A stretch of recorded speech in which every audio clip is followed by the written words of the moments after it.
Juliet Charlie Flight 2024. Cleared for takeoff. Cleared for takeoff. Juliet Charlie Flight 2024. Going to be a jet sweep. Going to bounce it to the outside. Uses that speed. Spins off of one tackler. Still on his feet. Still going. Touchdown! James Clemens! Yes, sir! Welcome to James Clemens Football on PAS Plus. We'll be back with pre-flight coverage after this. North Alabama Gas District has provided safe, reliable, and economical natural gas service to Madison and surrounding areas of Limestone County for over 40 years. However, accidents and leaks do sometimes occur. If you smell odors similar to rotten eggs or notice other possible signs of a gas leak, such as a fire or explosion, a blowing or hissing sound, or blowing dust or bubbling water, leave the area immediately, avoid ignition sources, warn others, and from a safe location, contact us immediately at 256-772-0227. And remember to call 811 before you dig. North Alabama Gas District, we take safety seriously. Since 2014, Honest Coffee Roasters has believed that coffee should be both delicious and of the highest quality. Full-service craft coffee shops, locally owned in Madison and Huntsville, they source their coffee directly from farmers around the world, so they know the quality in each cup. And not only coffee, breakfast, lunch, acai bowls, and seasonal treats, too. Order online at honesthsv.coffee. Honest Coffee Roasters, located at 92 Shorter Street in Madison and 114 Clinton Avenue East, number 106 in Huntsville. Honest Coffee Roasters. Mellow, a state of mind, a culture, a way of being, and the philosophy behind Mellow Mushroom Pizza Bakers. Since 1974, their mission has been to provide delicious food in a fun and creative environment.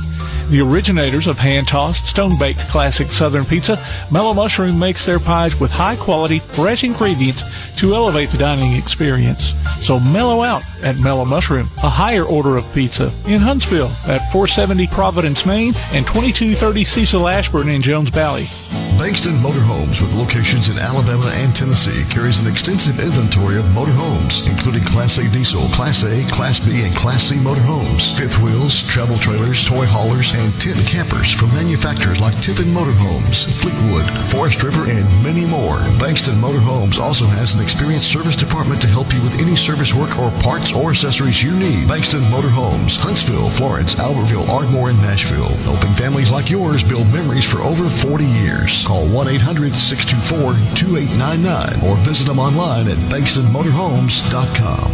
When Keith and Amy Richards went on a Greek vacation in 1997, their goal was to create savory foods from simple ingredients. Thus, Tzatziki's Mediterranean Cafe was born with their healthy spin on traditional Greek food in the form of salads, gyros, sandwiches, and soups. Tzatziki's Mediterranean Cafe, located at 105 Brookridge Drive, Suite A, just off Highway 72 in Madison. Open Monday through Sunday, 10:30 a.m. till 9 p.m. Call 724-6554 or visit them online at tzatziki'scafe.com. Tzatziki's Mediterranean Cafe. Originality is our nationality. Welcome to the James Clemens Pre-Flight Show on PAS Plus. Brought to you by Tzatziki's Mediterranean Cafe in Madison. Hello, Jets fans. We're at Sparkman High School tonight as James Clemens goes for region win number 5 against the Senators. I'm Tim Lambert. The Jets own a 10-2 lead in the series, winning a close one last year, 31-30. The last time Sparkman claimed a victory was in 2017. We spoke with safeties coach and special teams coordinator Kyle Evans, along with players Miles Taylor and Will Richards back on Tuesday during the Wingmen podcast. This first stretch, I mean, you guys saw some offensive powerhouses that could air the ball. Bob Jones, for example. I don't like to say their name. It's the other school. Yep. The other school. You guys probably saw one of the best quarterbacks in the state a couple of weeks ago. No doubt. So from a defensive secondary coach, I mean, how hard is that to prepare for? Well, I mean, it's hard, but the guys that rehab in our position rooms, I mean, they make it a lot easier. coming into this year, we knew like we were going to have our work cut out for us because we were losing 2 safeties, and one of those guys was a 3-year starter, and Brody Stinson. Another one was a 2-year starter who is playing at Jacksonville State now, Mark Woods. Yeah. And he still calls his name from time to time. Yeah. Well, I always look for the fluorescent gloves. Yeah, that's how you knew it was Mark. But, Bryson Dowdell, he started at corner every game for us last year, and then Mason Rose started some games for us, so we knew we were getting them back. But these guys, they've waited their turn. They've worked really hard. They've been hungry, man. And they're in the film room every day. They're in the weight room every day working hard. And they're constantly asking questions. They're 2 of the most coachable guys I've ever had. They're constantly looking me in the eyes when I'm talking to them. Mm-hmm. They make it easy to game plan for guys like that. And they work their tail off, and they've performed great so far. So, Miles, Will, either one of y'all, what's the biggest challenge coming into this year for you guys in the secondary, knowing that you're having to fill some big shoes with Brody and Mark gone? So what were some of the big challenges for you guys this year? Our defense, we do a lot on defense. So, like, when we call plays, it kind of runs to us. Yeah. Like, we tell the corners, like, what they need to be doing and all that. So it's a lot mentally that you have to take in. Yeah. Do you speak louder on the field when you call it out? Yes, I speak. And then to add to that, I think a big challenge for us was just, like you said, filling the shoes of those 2 players that left, and basically wanting to prove that we're not going to miss anything with those 2 players, and that we're going to fill those shoes and hopefully improve it for the next people that come and take the mantle from us. So building your own legacy. Right. I like that. So, Coach, you also are a special teams coordinator. Yes, sir. So something that we've noticed over the course of the past 3 years, special teams gotten tighter. It has. That's something we take pride in. It's always easy, like when you watch film, you can tell teams that don't take pride in their special teams. 100%. And, that's kind of offensive to the game to us because that's a third of the game. We're lucky to have Anthony Ortiz as our punter and place kicker, and he's done a great job. And he started as a sophomore, and he's improved year after year after year, and he's having a great season so far. But you can ask these guys. I mean, every day we are stressing fundamentals in special teams. We go through special team circuits every day, and we spend a good portion of our practice just hammering home things week after week after week. We don't do a lot exotically special teams, but we are very fundamentally sound, and that's what we pride ourselves on. And these guys both play special teams, and they take just as much pride in that as they do playing defense. And that's the kind of message that we try to preach to our kids, and they've embraced it over the last couple of years. Well, that's one of the points I was going to make is you guys use a lot of starters on special teams. Yep. And I mean that's huge. When I did special teams, that was always an argument with my head coach of don't give me the guys that are running scout team through the week, right? We're trying to score on special teams plays. We're trying to get great field position. We're trying to make it a third aspect of the game. So give me some of these studs that I can, and we do that. We use a lot of those guys on special teams, and it shows. Yeah, we sure do. And luckily to have a head coach in Chad McGee that prides himself in special teams also, and he's constantly bouncing ideas off of me, for special teams. But one of his things is we want to put the best 11 out there, regardless of whether we're offense, defense, special teams. It doesn't matter. We're going to put the best 11 guys on the field for that job. So Friday night, we noticed Ortiz kind of came up limping a little bit. I'm not going to lie, we were a little stressed up there in the booth. You should try being on the side. Yeah, I was stressed down there, but no, he's going to be fine. He just had a little minor strain. He's been working with our trainers to rehab that, and he's going to be ready to go on Friday, and he'll be fine. What is it? Okay, I don't know how to word this question. What level of panic sets in when you might have to use a timeout during special teams? Well, that might answer right there. But, you never want to go up to the head coach and say, hey, man, we need a timeout right here. Because, I mean, they treat those things like they're worth $1 million. Yes. So, you don't want to be in that situation. And then, we have some depth at kicker, but a lot of it's inexperienced depth. So, we want to rely on the guy that we know has gotten us to the point that we're in. So there's always that panic that sets in when you're not sure if that kid can go. Yeah. Every head coach I work for, that was absolute rule. We are not taking a timeout for special teams. Have 11 out there. Don't have to be the right one. Just get them out there. So Miles, how do you prepare mentally for the game? I watch a lot of film. As a secondary, watch a lot of film. Like Coach said, every day we're in the film room. And then the coaches leave it up to us also to get extra film and see what formations they come out in, what routes they like running, who they like throwing the ball to, who they like targeting the most. So, I mean, that's a big way to get right mentally for the game. That's hard to do sometimes, though. What are you looking for when you're watching film on your own? I look for the formations they like coming out in and who they like throwing the ball to the most, because a lot of times I'm like the middle of the field safety, so I'm reading the quarterback's eyes, try to cheat kind of a little bit to who he likes throwing the ball to, try to help the corners out as much as possible. Yeah, and you're peeking pre-snap, see where that guy is. Yeah, you want to know which side he's on. But, I mean, that's really the main thing, is just seeing who their main target is and then just going from there. So, Will, from a resilience standpoint, how do you move on after you either make a mistake or a tough loss? I know we've only had one loss this year, but I mean, how do you make the next move? Well, I'm not saying you've made mistakes. I'm just no, I have, but well, after making mistakes, I try to fix it, because there's nothing I could do after a mistake happens. So I try to come back better. Yeah. Try to figure out why I made the mistakes and lock in to be better for the future. Are you going to let somebody out physical you on the field? Not if I have anything to say about it. Miles, what about you? No, I know our tight ends really pride themselves in physicality, but during practice, I mean, I feel like I'm one of the guys where it's like, if you're going to bring it to me, I'm going to bring it to you. So I think Coach Evans can attest to that too sometimes. But yes, sir, I'm in the gym, so yeah. Well, we've seen these guys in the secondary come up and play the run many times, 100%. and not fearful of contact whatsoever. Now, of course, you're not having to go against A.J. Kelly, right? But he's pretty physical. You're right. I mean, Will alluded to this earlier, but playing the safety position, you have a lot on your plate, especially in what we do. We try to be very multiple in what we do defensively, and they're responsible for making all the checks on the back end. And we put a lot in their hands. We make a call on the sideline, but it's up to them based on the formation to get us in the right thing based on that call.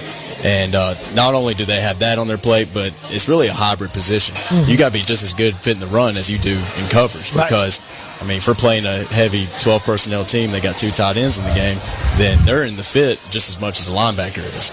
So, that's something that we pride ourselves in. We pride ourselves in being mentally prepared, and these guys have embraced that, and they've rose to the challenge every freaking week. One of the things, Coach, that I bragged on Mark Woods about for 2 years is the way he ran the alley. Yep. I mean, that dude would get it, okay?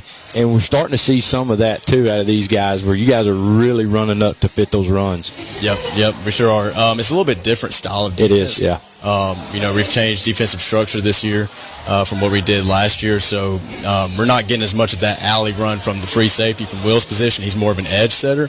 But you can ask Miles. I'm on him all the time about getting down in the fit, sticking his foot in the ground, and getting downhill. And it's starting to click. He's making some strides in that. How long did it take you to understand getting downhill? It took me. I mean, it's still taking some time, because I moved from the corner position. Oh, yeah, okay, yeah. It's still taking a little time, but I feel like I just try to improve every game. But I mean, I feel like Coach said, it's coming. That's one of those things when it clicks and you kind of understand it, you see it in your head, then all of a sudden you could, man. Right. Yep. I mean, you guys see the offense daily in practice. I mean, how. When you talk about the Doties, and when you talk about Gideons, and when you talk about Berries, and then when we go on to the outside, we talk about A.J. Little, even Lively to this point. I mean, he's coming in that third slot. Coverages, I mean, it doesn't get much harder than covering those guys in practice. Especially when you have Ethan Truitt calling the plays. He made the script. Yeah, he's giving you 5,000 different formations. And that whole pre-snap spiel I just gave a second ago, well, Truitt's going to make you think you're in one thing, and then he's going to shift everybody and get you in something completely different and try to dictate what you're in defensively. So, when Coach Stewart first took over as offensive coordinator, that was a big adjustment for our guys. But, now we see some teams that try to run those shifts in games, and it's like, man, we do this every day. Monday through Thursday. Yeah. So y'all feel like y'all get surprised at all? Not really. No. Not really? We're very competitive with the offense. We talk I bet. Go ahead. Keep talking. Say it. we talk like a lot between each other and like push each other. Yeah. Like, if someone gets locked up, they're going to hear about it, or someone catches it, they're gonna hear about it. Do y'all ever watch Hard Knocks? Yes, sir. So you see some of that too on Hard Knocks from a professional standpoint, where you get some of these high-paid receivers and they get locked down by these cornerbacks and these safeties. They don't check up. So that's what you're saying. You guys do some in practice. Let them know. A lot. Yeah. I won the battle.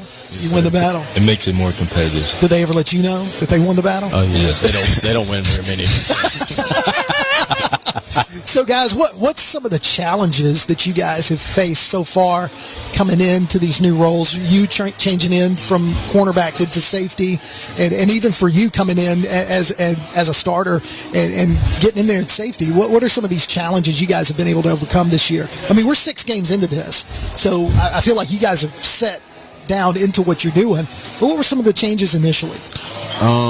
A big change for me was, like Coach said, as a safety, you're in the run fit a lot, so I had to build my body up to get used to that, and that was one of the main things that I was focusing on the off season, and of course just getting my skill, bringing my football IQ up so I can, like see what the offense might be coming in.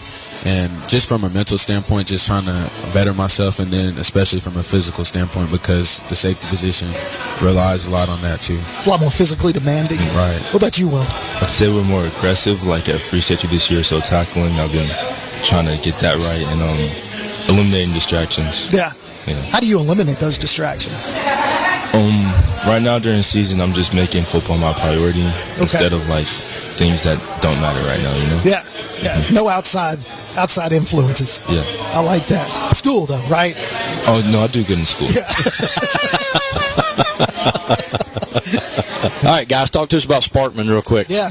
I mean, you guys say you're in the film room all the time. What are we going to see Friday? I played Sparkman last year, actually. It's like they throw a lot. It's going to be very fun because we haven't really got to like shown coverage, I feel like, a lot. It's been raining against some of the, you know what I'm saying? So we'll be able to go against a team that's going to pass a lot. That'll be fun. What do you see, Miles? Pretty much the same thing Will said. They're going to try to air the ball out, but I think as a secondary, we always want to come into the game and prove that we're the best on the field, like we're going to dominate.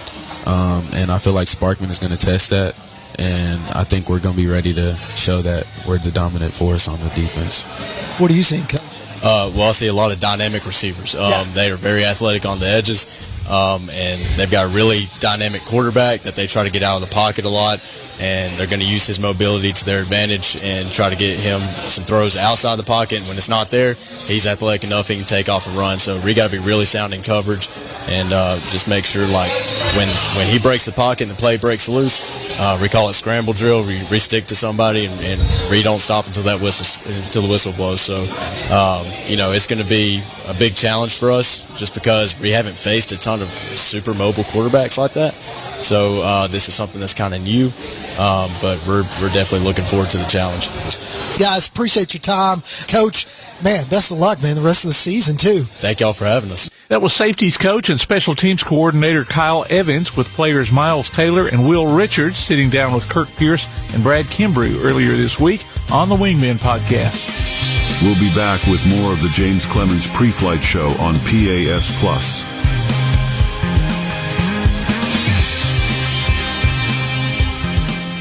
When Keith and Amy Richards went on a Greek vacation in 1997, their goal was to create savory foods from simple ingredients. Thus, Tzatziki's Mediterranean Cafe was born, with their healthy spin on traditional Greek food in the form of salads, gyros, sandwiches, and soups. Tzatziki's Mediterranean Cafe, located at 105 Brookridge Drive, Suite A, just off Highway 72 in Madison. Open Monday through Sunday, 10:30 a.m. till 9 p.m. Call 724-6554 or visit them online at Tzatziki'sCafe.com. Tzatziki's Mediterranean Cafe. Originality is our nationality.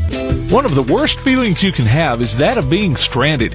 Well, BT's Towing, Tire, and Truck Repair makes that a thing of the past with 24/7 towing services and roadside assistance in the northern Alabama and southern Tennessee areas. But that's not all. They also offer truck and trailer repair, mobile welding, brake service and repair, new and used tires, and other major and minor repairs. Their name says it all. BT's Towing, Tire, and Truck Repair. For 24/7 response, call 497-8234.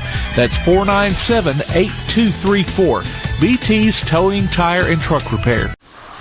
James Clemens pre-flight coverage on PAS Plus is brought to you by Taziki's Mediterranean Cafe in Madison. Now, let's join the Taziki's touchdown team. Kirk Pierce, Johnny Johnson, and Brad Kimbrough. Welcome to another broadcast of PAS Sports, PAS Plus, as we are at Sparkman High School for tonight's matchup between your James Clemens Jets and the home team, the Sparkman Senators. Good evening, everyone. I'm Kirk Pierce, sitting in the broadcast booth alongside Johnny Johnson and Brad Kimbrough, producer extraordinaire Mr. Tim Lambert. We're going to take it to the field as the Sparkman Senators marching band prepares to play our national anthem.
That was Sparkman's marching band bringing our national anthem tonight. Again, we are in Harvest, Alabama, the home of the Sparkman Senators, who come into tonight's ball game in Region 4 action, 2-2 in Region 4, 3-4 overall, and hosting our James Clemens Jets, who come in 4-0 in the region, 5-1 overall, with the only loss to Spain Park 6A School a couple of weeks ago in a close game over at Madison City School Stadium. So last year, James Clemens was able to get away with a victory over Sparkman, 31-30, and that was at home. And then 2 years ago, we played it here. And then, 4 years ago, Johnny, we played here, and it was a torrential downpour. It was almost a monsoon. And I think we talked about this. That was the first time you and I met. Boy, I don't know that outside of being in a swimming pool, I don't know that I've ever been more wet. I was standing on the sidelines that night, and it downpoured the whole game. I'm talking about through and through. And I guess I can say this on the air. I mean, I stripped down to nothing but my underwear and drove home. I was like, it was that bad. I didn't want to get in my truck. I don't blame you. And tonight, though, the weather is clear. It is perfect football weather. The temperature is going to continue to drop just a little bit, but it's a great night here for some football action. Now, Coach Johnson, as we look at this offense of Sparkman, they come in winners of their past 3 games, 3 out of the past 4 games that they've played, and kind of increase their record to 3-4, 2-2 overall though in the region. But they've got some players on offense. Oh, definitely. And you're throwing it to me for offense. Okay. Yeah, absolutely. Well, it's offense. I said Coach Johnson. I know. Usually I talk about our offense and their defense, but no, seriously, they're going to be athletic. They always are athletic. But this year, Nathaniel Davis, a quarterback, is going to be a run threat, and that's something that we've traditionally struggled with a little bit. Mm-hmm. So it'll be interesting to see how we handle that. Probably the most athletic quarterback we've seen all year. And then with Jabari Davis in the backfield, it is going to be strong run, and see how we handle those athletes. And it'll be interesting to see. You turned me down. We got Coach Kimbrough's having a sneeze fit, and Tim's cutting me off. Well, but no, you're right. And Sparkman comes in. They've got some weapons, and defensively, they also they have some studs on defense. But from our side, offensively, we talk about them each and every week. We've got the Doties, and we've got the Gideons, and we've got the Berries, and then we go into the outside with some little, and then we got the two tight ends, and Achenbach and Kelly, and then Lively over the past couple of weeks has come on strong as that slot, that third receiver for Evers, who started the past 2 weeks. And so offensively, we're looking good. Well, and I think that that's going to be the big key for us moving forward. We've run the ball well. Mm-hmm. I think all year we've run the ball well. What we've been missing is the passing game. And, I was not with you guys last week, so I didn't get to see it firsthand. But, seeing how Evers handles the transition into the starting role. The one game I did get to see him a little bit, he made some quick decisions and made good decisions, and that's something that we look for. Gets the ball out of his hands quickly with some zip and some accuracy. So, to see what kind of maturity process he goes through over the next couple games. Now that you're playing a really athletic and fast Sparkman, going to be the fastest team he's probably played against in his career, and then leading into going forward into Austin and the playoffs and all those things, that transition to maturity will have to be in a fast pace for him. Oh, no doubt. And defensively, last week we went up against Florence Falcons, and of course we had a really good offensive stand. We had Coach Truitt called a really good game. Once we were able to get kind of going into our offense in the second, third, and fourth quarters, and we saw that we were able to really put Florence defensively down. Coach Kimbrough, I like our defense and how they've matured over the past couple of weeks. No question, and I think this game in particular matches up pretty well for us because offensively they are really, really, really talented. Defensively, we need to be tested in that same format, kind of like we were against Spain Park, kind of like we were against Bob Jones earlier in the year. So, and we will be tonight. On the flip side, I don't know that their defense is capable to hang with what we've been doing offensively. So if we can continue to do what we've done defensively, just get some big plays here and there, try to keep them behind the chains like Coach McGee's talked about several times even before the season, and then force them to put together consistent drives. Most teams have had a really hard time doing that against us for 4 quarters. So the captains for both teams make their way out to the 50-yard line. For us, our captains, as usual, our permanent captains, Tim Coleman, number 50, and 0, Cam Berry. Also tonight, number 1, A.J. Little, the senior commit to Air Force at wideout. And also, William Richards. Coach Kimbrough, we had him on the podcast Tuesday night. We did, but you wouldn't know it because he speaks more on the field than he does on the microphone. He speaks so softly, and we had a hard time getting much out of him. And if you listen to the podcast, we gave him a hard time, and then he moved back over to the table to eat dinner and talked nonstop. It was awesome.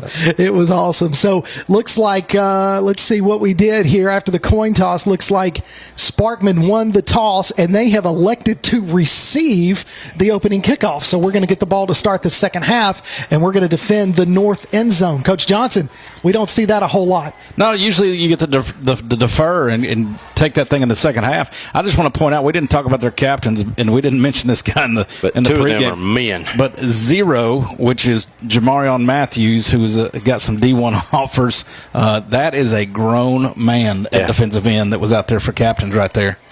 Well, as he takes strides off. I mean, him and Jaden Chambers, number 8. Those two guys, and it's funny. I went and talked to some of the coaches this afternoon about, okay, who's the guys to watch? And 0 and 8 were both on that list. You can't miss them. You cannot miss them. So what we want to do is James Clemens makes their way out onto the field, bust through their line. We're going to take a quick break. We're about a minute and a half away from kickoff. You're listening to Jets Football on PAS Plus. This has been the James Clemens Pre-Flight Show.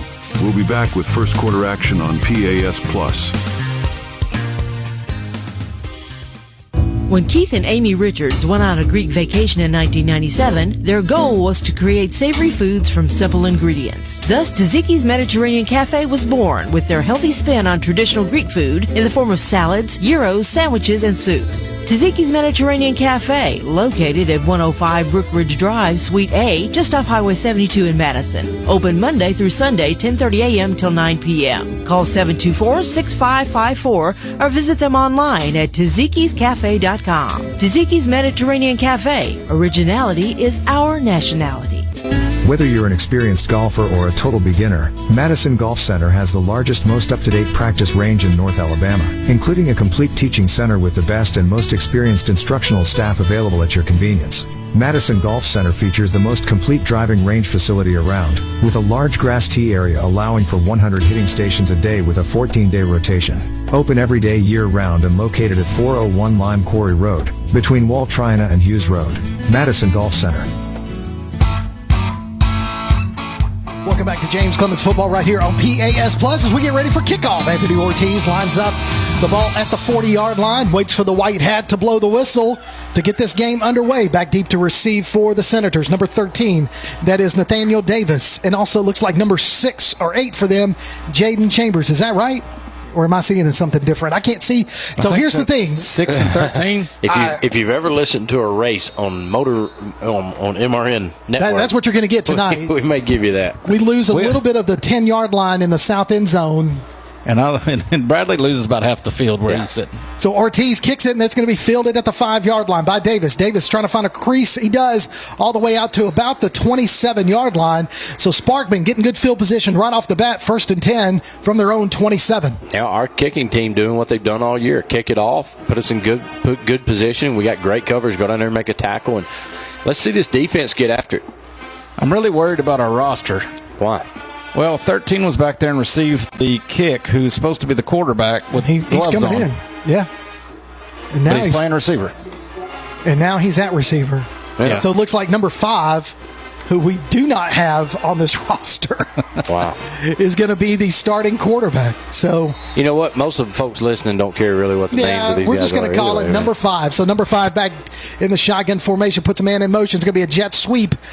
He's going to find a crease and get out past the 35 down to about the 37, short of the first down by about a yard. Yep. So 2nd and 1 on that jet sweep. That's a good play, and they did a great job. 6 obviously has some speed. He came around the corner and, just bent it back just like he's supposed to, and they had a good job out here on blocking.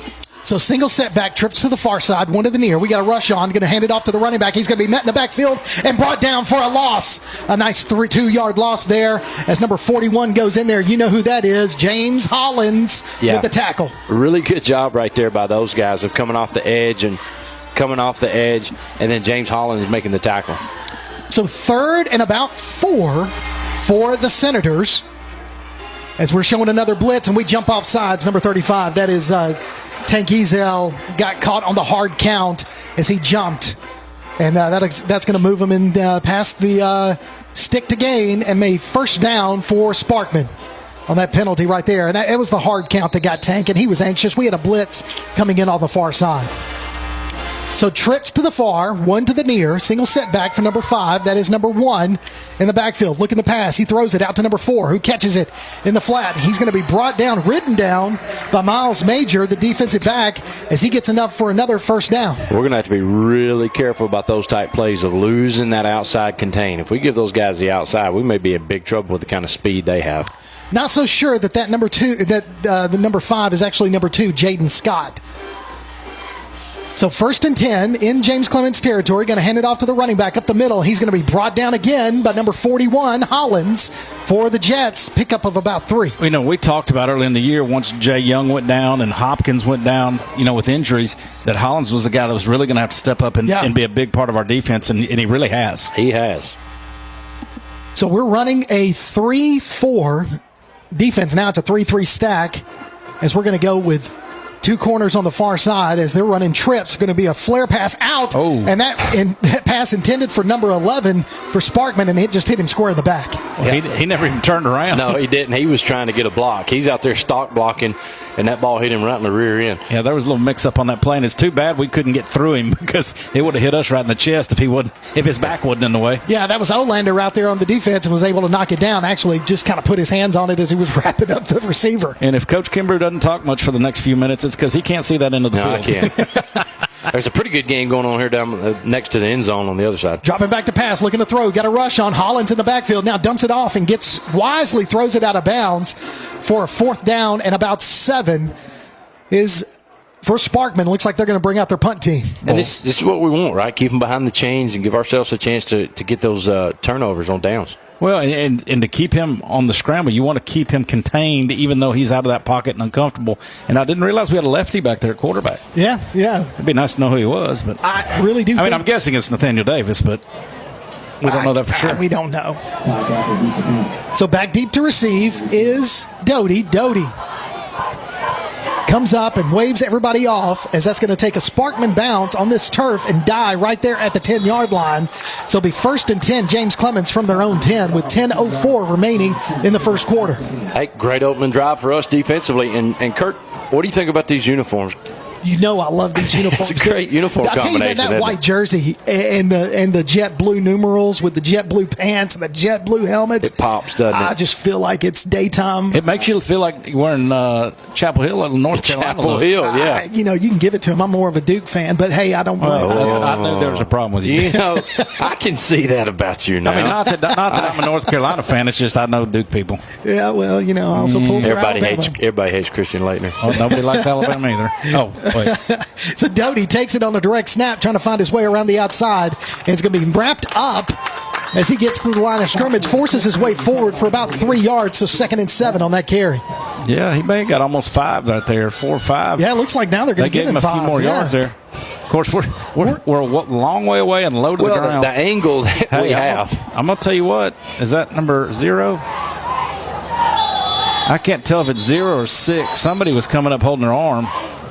Yeah, I don't know. Number 6 right there? Yeah, Sparkman tried to get a late substitution, and we were about to snap the ball, so Coach Watson went ahead and called the first timeout of the game, which takes us to our Tzatziki's timeout. Timeout with Tzatziki's. All you got to do is go to pasplus.net and enter your name for Timeout with Tzatziki's and listen during the first timeout of each and every James Clemens game, and we announce the winner of a gift card from Tzatziki's Mediterranean Cafe just off of Highway 72 in Madison, and tonight's winner of our Timeout with Tzatziki's, Alexandra Price.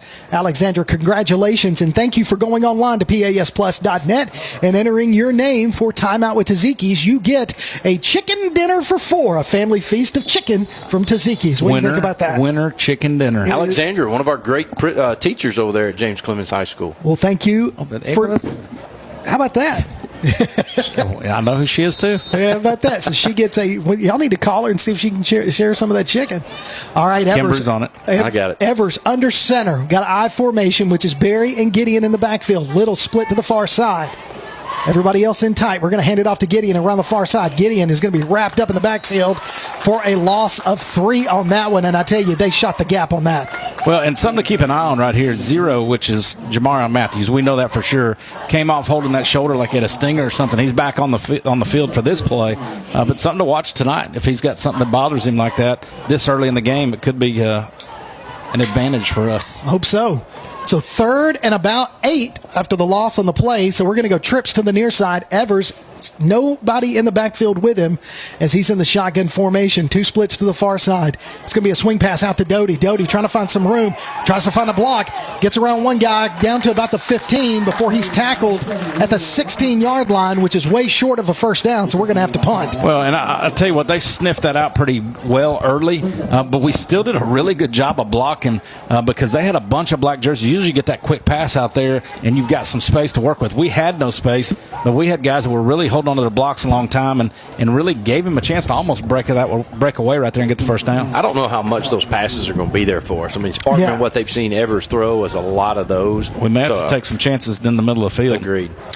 So they're lining up at the 50-yard line to field the punt. Ortiz got a nice high punt. Plenty of hang time on that. Finally, as the punt returner backs up a couple of yards to about the 43-yard line of Sparkman. But I tell you, that was a nice hang time on that punt. Yeah, for good Ortiz. coverage, good punt, good coverage right there. I mean, our special teams, we talked to Coach Evans last week on the podcast.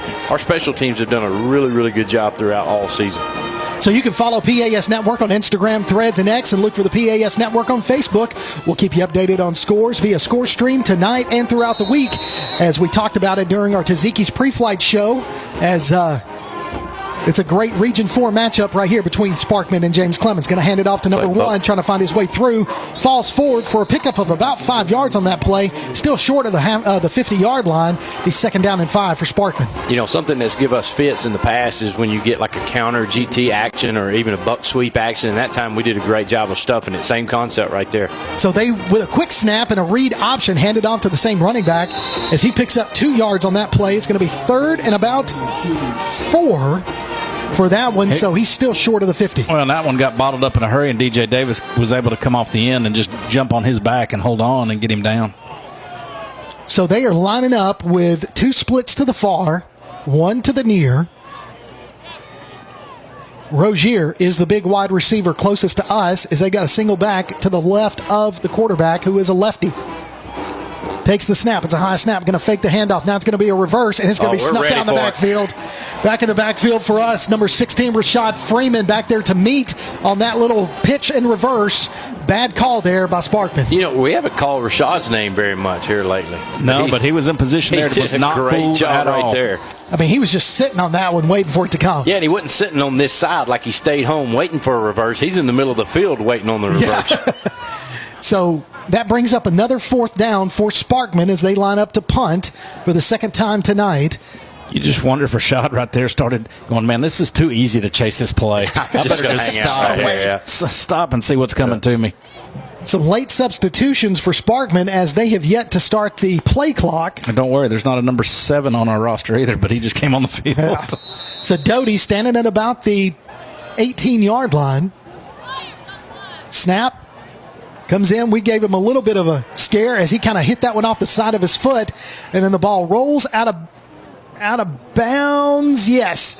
At the James Clemens 33-yard line. So it'll be 1st and 10, James Clemens from their own 33. Yeah, we didn't get a block, but the pressure probably forced that kind of, that shank off the punt right there. So we're going to get a little bit better field position, and hopefully we can put something together. Look for us to run the football, right? Right, yeah. And it's always interesting because we are typically undersized every time we come over to Sparkman, and to see how this offensive line, like we've talked about over and over, is experienced, how we can find some holes for these running backs to get them going. So we're going to line up in the I formation, a different look. Now we're going to put Little over. Little was the fullback. Now he moved over into a halfback slot, and now we're going to hand it off to Barry, and Barry runs hard around that end and puts his shoulder down and runs through that defender as he goes out of bounds, short of the 1st down marker, but still great pickup there as a penalty flag on the play.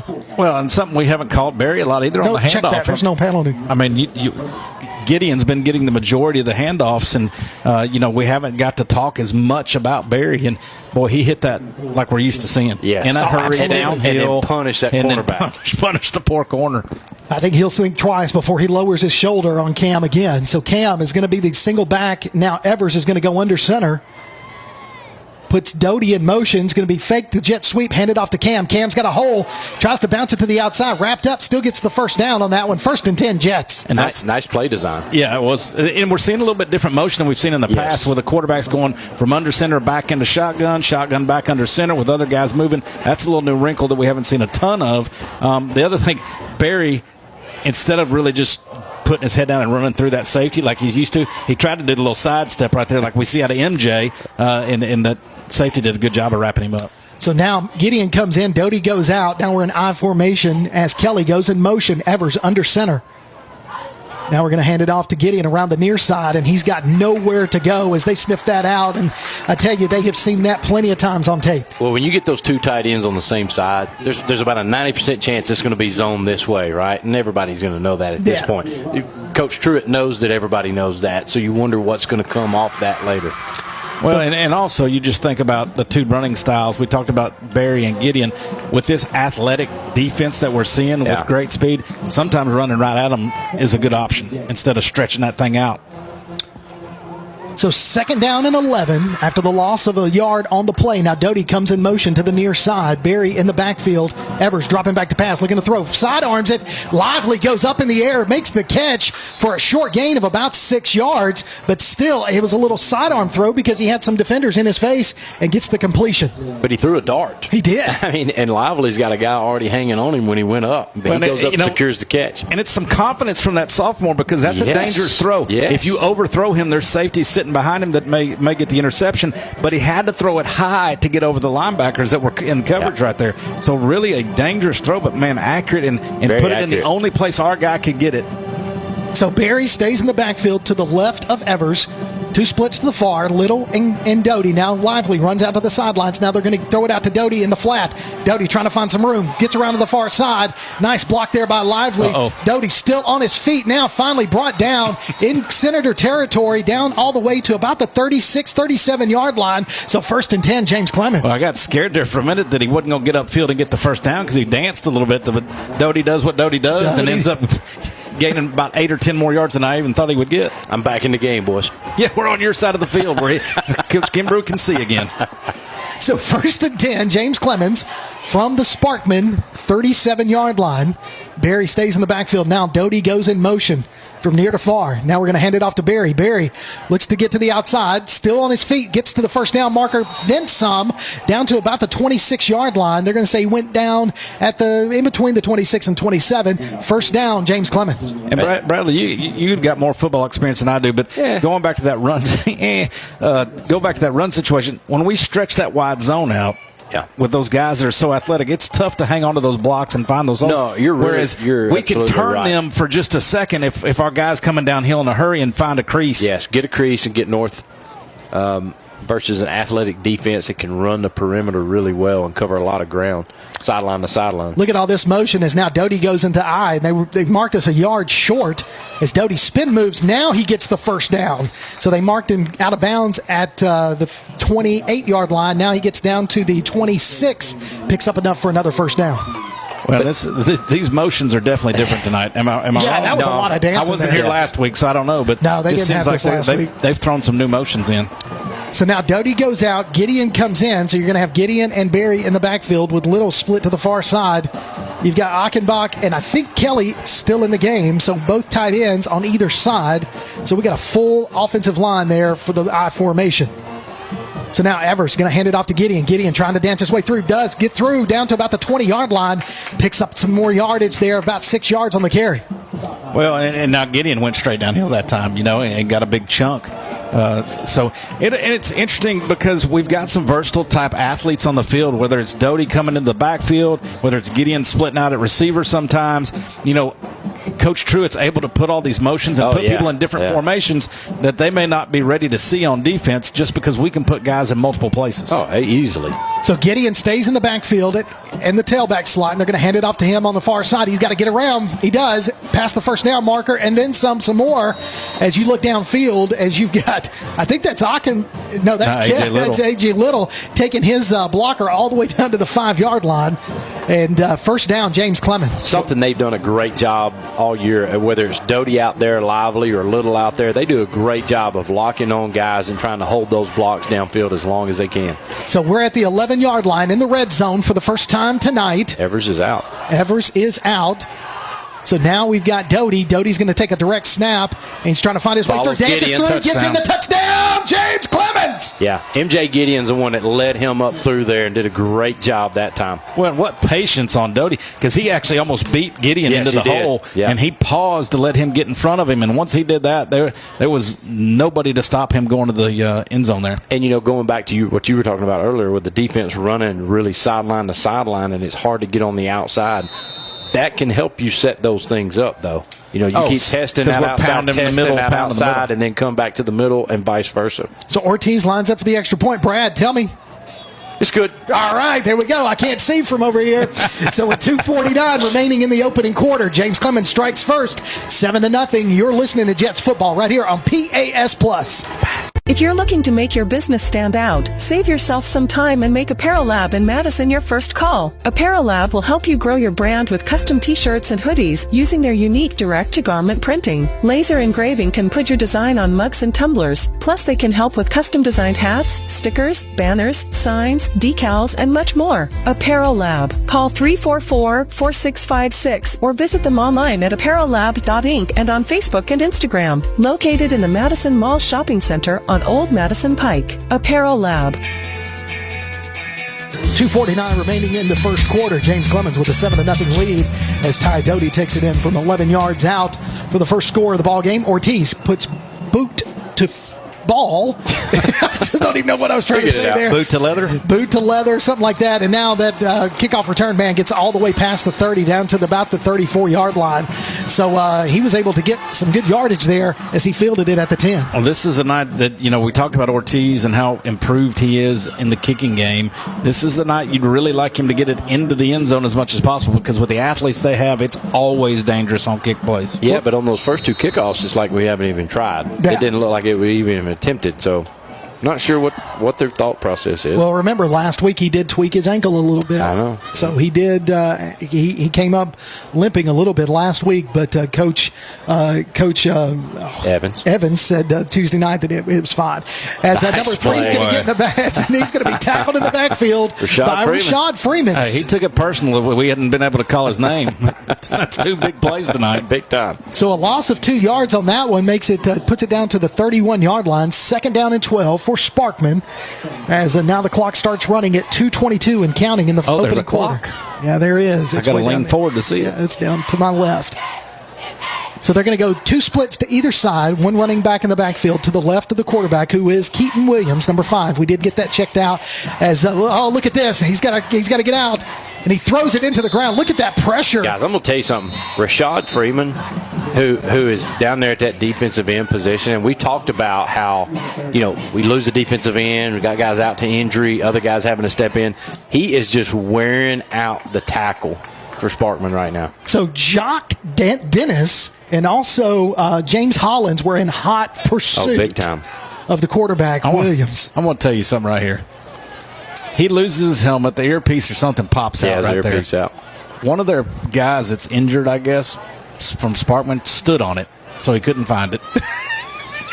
And then finally when the referees came over, he got off of it and kicked it over to him.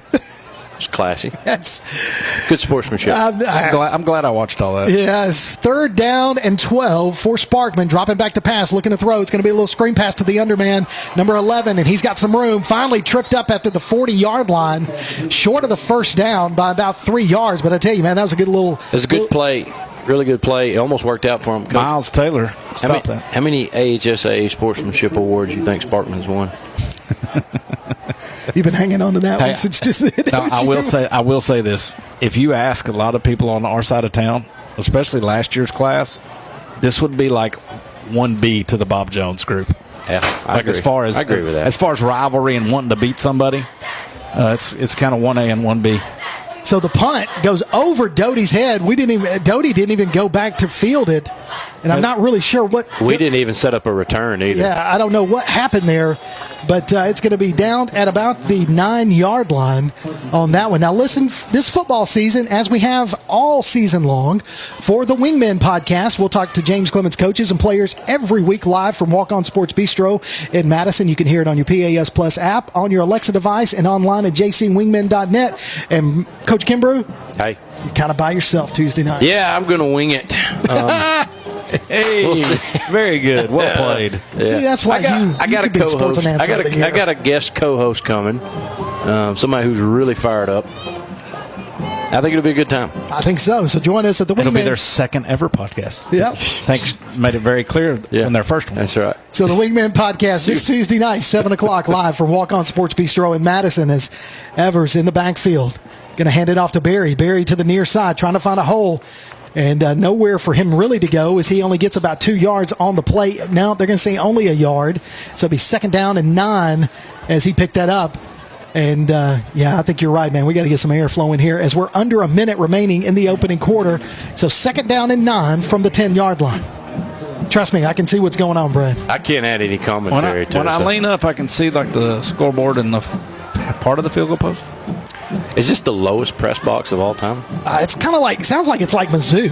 Missouri's is low up there, especially for an SEC team. There's 30 seconds left, just yeah.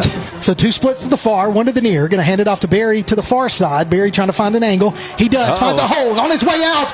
Past the defensive secondary. Finally takes a stutter step. Finally drugged down. Penalty flag on the play. That one's coming back.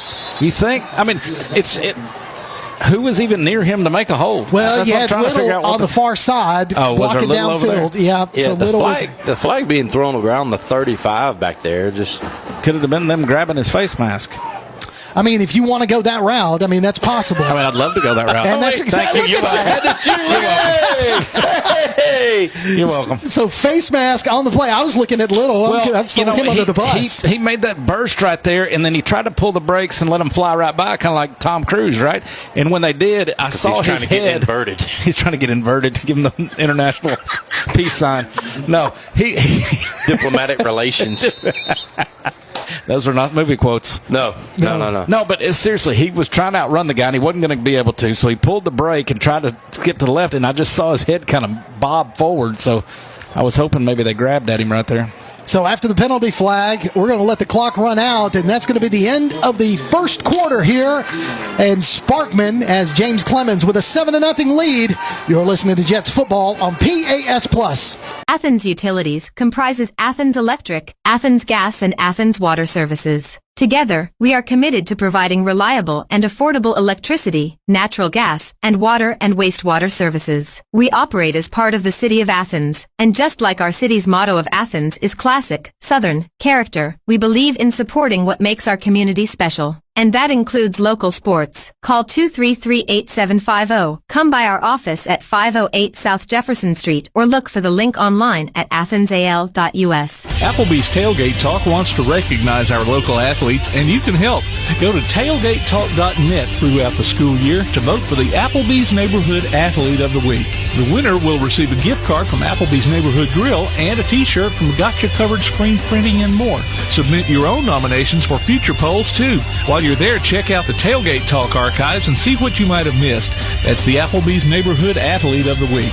Cast your vote today from Applebee's Neighborhood Grill and 1080 WKAC. Welcome back to James Clemens football on PAS+, as we are starting the second quarter. James Clemens on top 7-0. Coming out of the break, Doty took the snap and went to the near side and picked up a couple of yards to start the second quarter. So it'd be about 2nd and 7 for James Clemens as we're short of the 50-yard line at the 49. And Evers back in. We're going to start off in shotgun right here and be interesting to see on this second down if we keep handing it off, try to give us a 3rd and short, or let him take a shot here. So Doty would be a good time to take a shot. I think so too. As they are stacking the front. Look at that. They got 5 defensive linemen down. And now Evers dropping back to pass. Looking to throw, and he is throwing, and that's going to be penalty flag all day long. No, he's not going to call it. Well, and really, he was holding him. Well, and here's what's bad. They had Lively. He did. Lively shed his guy on a little post in the middle of the field.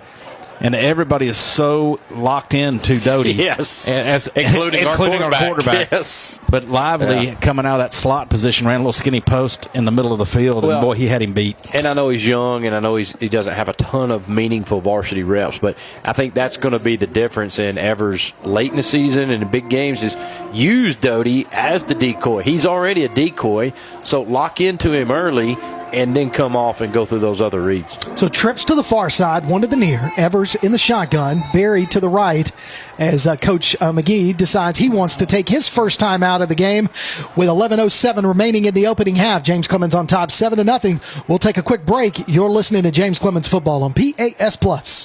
Are pests invading your home or business? Mosquitoes embedded on your property? Maybe excessive crawl space moisture has attracted unwanted visitors. Then call Red Hawk Pest Control, offering residential and commercial pest control, mosquito and brown recluse management, stinging insect control, foundation vents, and many other services to North Alabama and Southern Tennessee. Red Hawk aims to be more than just a service provider. They want to build a long-term relationship with each customer. Call Red Hawk Pest Control at 256-975-8817. Visit them on Facebook or online at redhawkpestcontrol.com.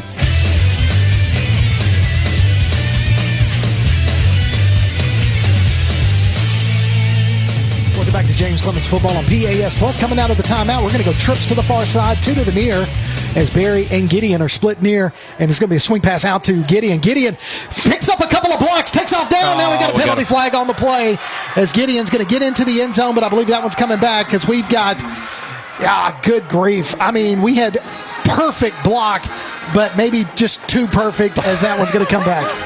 Well, Malachi Cooper, it looks like 56, but boy. Oh, they're calling block in the back. So, okay. Block in the back. on us. So that one's going to come back. But what a perfect play design coming out of the timeout. And I don't understand blocking the back, I guess, because we're all running to the left, our left. Yeah. And I guess if he's running to the left, you can't push him to the left? Well, you can. I mean, and I don't know if you were here a week or so ago. I We had a couple I've been out a lot. We had a couple times they called it, and it was, somebody's engaged with a defender, and then the defender turns their back. Yeah. And that gets called. And that it is at the official's discretion, but we need to use better discretion on that sometimes. I'll say this after the play. So it's 3rd and 10 as we're going to go with Lively and Doty split to the far side. Little closest to us, Barry in the backfield with Evers as Evers is in the pistol formation. Now Evers brings Barry up to his left and moves into the shotgun. Evers drops back to pass, looking to throw. Throws it over there. Overthrows his intended receiver, Ty Doty, and he really just put way too much on that one. Well, we're lucky he overthrew everybody. Yeah. So what I was going to say about the block in the back, if you notice, especially now, a lot of in college and in pros, they're teaching them as you get out there to block, and if the guy turns his back to you, you still interfere, but you put your hands up in the air. Yeah, put those hands up. So you're still running interference. So 4th down on that incomplete pass, 4th and 10 with 10:50 remaining in the first half, as Ortiz is going to stand at his 30-yard line for the punt. And their guy back deep to receive looks like it's number 26, Chad Reynolds, standing at his 20. Apparently, he doesn't think that Ortiz can flip the field. Nice high, tight spiral. Again, plenty of hang time on that. And it's going to take a James Clemens bounce at the 15, and that's where it's going to be down. So 1st and 10, Sparkman from their own 15. Dichotomy of Leadership. That's it. Yeah. That's the name of the book. Yes. That's not the one I have. No, that's not the one I have, though. But I know which one you're talking about. Sorry, that was an off-the-air conversation. Oh, it is. But that's the people want to know. Tell them what it is. What's his name? Jocko.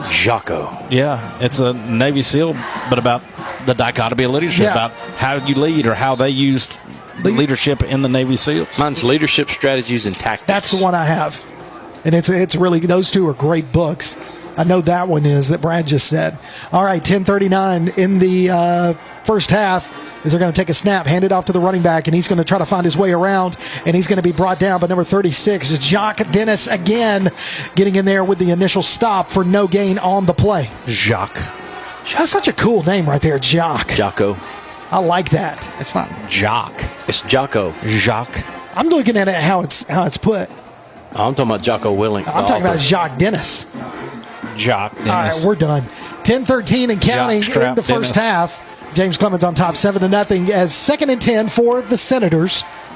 As they're going to have one running back in the backfield, new quarterback back there for the Senators, number 11, who we don't have on our roster. And he's going to take a direct snap and go up in the air and get that one. And man, what some wheels on him as he took a shot as he picked up 7 yards on that play. So third and 2 as that was an 8-yard gain. When the chances of him throwing weren't real high because he's gloves. strapped up with gloves and wristbands and everything else. I don't know. Ben Roethlisberger did it. He did. Tom Brady in the gold. Tom Brady would. Yeah. Peyton Manning did. Peyton Manning. Yeah, I was going to say. Mm-hmm. Randall Cunningham. I went with Ben Roethlisberger. Y'all threw out 2 of the greatest to ever play in gloves. I also Randall Cunningham. He wore a glove. So 3rd and 2 for the Senators. Got to get to the 25-yard line. Again, direct snap. Quarterback's going to keep it. I think they found something with him. Now he's going to be pushed back. They're going to give him the first down, though. It's going to be close. I mean, he's walking right down the 25 right there, and I think that got to get to marker's the 26. just past the 25. So it'll be 4th. They're going to say he lost yardage on that one. He's got the nose of the ball at the 25, and I think they had to get across it. Well, okay. Well, I obviously our angle is poor. As we can't see from the far side. You think yours is bad. So 1st and 10 for Sparkman. Brad didn't even know there's first down markers. Yeah. I'm still staring. So that's their first down since their opening drive. I can see the back, Judge. So now man in motion, direct snap. He's going to keep it himself again. Tries to find a hole. He's going to be wrapped up. The defensive end looks like number 8, but now he's going to fight his way through. Gage Olander picks up another 6 yards on the carry. I tell you, He's ran 3 in a row on that direct snap as number 11. Got really dangerous there, but Gage did a great job of fighting off a block and then engaging him. I don't know that he actually made the final tackle, and he gained a few more yards. But if Gage isn't there fighting off that block, he's got some open space on this outside. So now 2nd down and about 3 for the Senators. As now Williams comes back in at quarterback with a running back to his left. One split to either side. Now man in motion from the near to the far. And it's going to be a direct snap to the running back, number 6. He's going to be tripped up. Maybe he got back to the line of scrimmage. Who got back there first? Is that Dowdell? I think that is Dowdell. They got back there. Bryson Dowdell. Yep, number 6. Yeah, Dowdell comes in and he goes low. I mean, he really went low to take his knees out from under. So now number 6 comes out. And now they look over to the sidelines on this 3rd and short. 3rd and 2. Guess he had to get a new mouthpiece, and now he runs back in. Number 6 does. So 3rd and 2 with 7:18 and counting remaining in this opening half. James Clemens with a 7-0 lead. Some confusion by the receivers. Quick snap, and now they're going to whistle it dead as I believe. Called a timeout. Yeah, I think Coach McGee called. Coach Sparkman. Watson called a timeout. Wow. All right. He saw the confusion. He did see the confusion.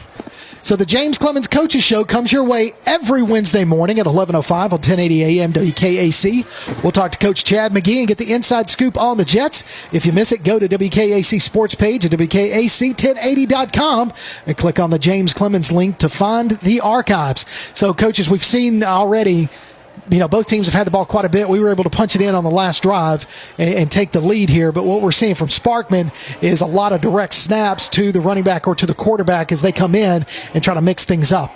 Well, and we thought that coming in they would be a heavy run team. We didn't know it was going to be this much. Right. I mean, they have not. I mean, the passes they've attempted have been on the run and in distress. I think they had the one little screen pass that worked pretty good. But other than that, it's been either direct snap to a runner or handoff to a runner. They're trying to use their athleticism and size, but to this point, we've done a good job with it. So coming out of the timeout, 3rd and 2 for Sparkman. They got to get just past the 35-yard line. So now, man starts to go in motion, and they read the man. They're going to give it to the running back, number 3. He fights his way forward, picks up the first down, short of the 40-yard line, down to about the 39, but it is a first down for Sparkman. As you look over to the left, and you guys can't see it, but there are tons of drones. I say tons. There's 2. Tons of what? 2 drones. Just flying. Drones. Yeah, drones flying. A couple of weeks ago, we had so many, it looked like we were being invaded. It was crazy. It's going to be one of them shows. Those drone shows now where it spells stuff out in the sky. We did have a fireworks show last week at halftime in Florida. I heard that. Yeah, it was loud.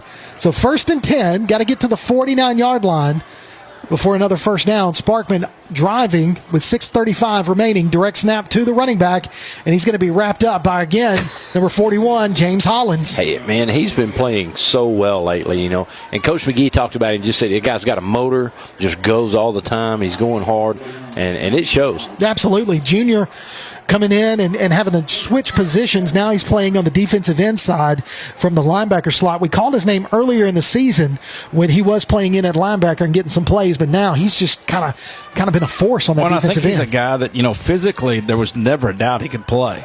It was a matter of him getting locked in and really learning what his assignments were defensively. Now that he's getting the chance to get on the field more, it looks like he is really figuring things out. So they got number 11 back in there, and quarterback. He's going to do a read option. He's going to be met in the backfield and brought down for a huge loss by number 23. Christian Wyatt gets back there, reads that perfectly, and that is going to be a loss on the play past the initial line of scrimmage, and they lose.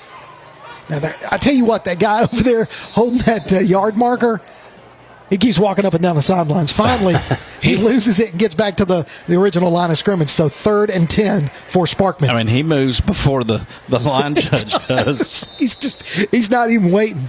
And I just wonder when they're going to take a shot down the field. I mean, they are running so much left and right.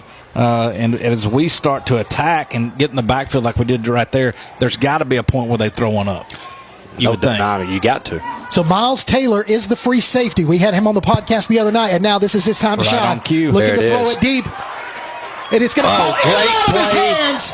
That's a great ball thrown, but great job by Dowdell of just trying to come inside and cut that route off. And the ball was thrown so well, Dowdell didn't have a chance at it, but he does get a hand between the receiver's hands. Well, and when that ball was let go, I thought we were in trouble. I did too. I mean, it was a well-thrown ball, but what a play by Dowdell. That whether he touched or not, he did enough to get in the face of that receiver and distract him. Well, and I think he played it well all the way down. I mean, you and I are looking and going, oh, my gosh, there he is. There's but space. Dowdell turns and looks, and he's trying to cut the route off.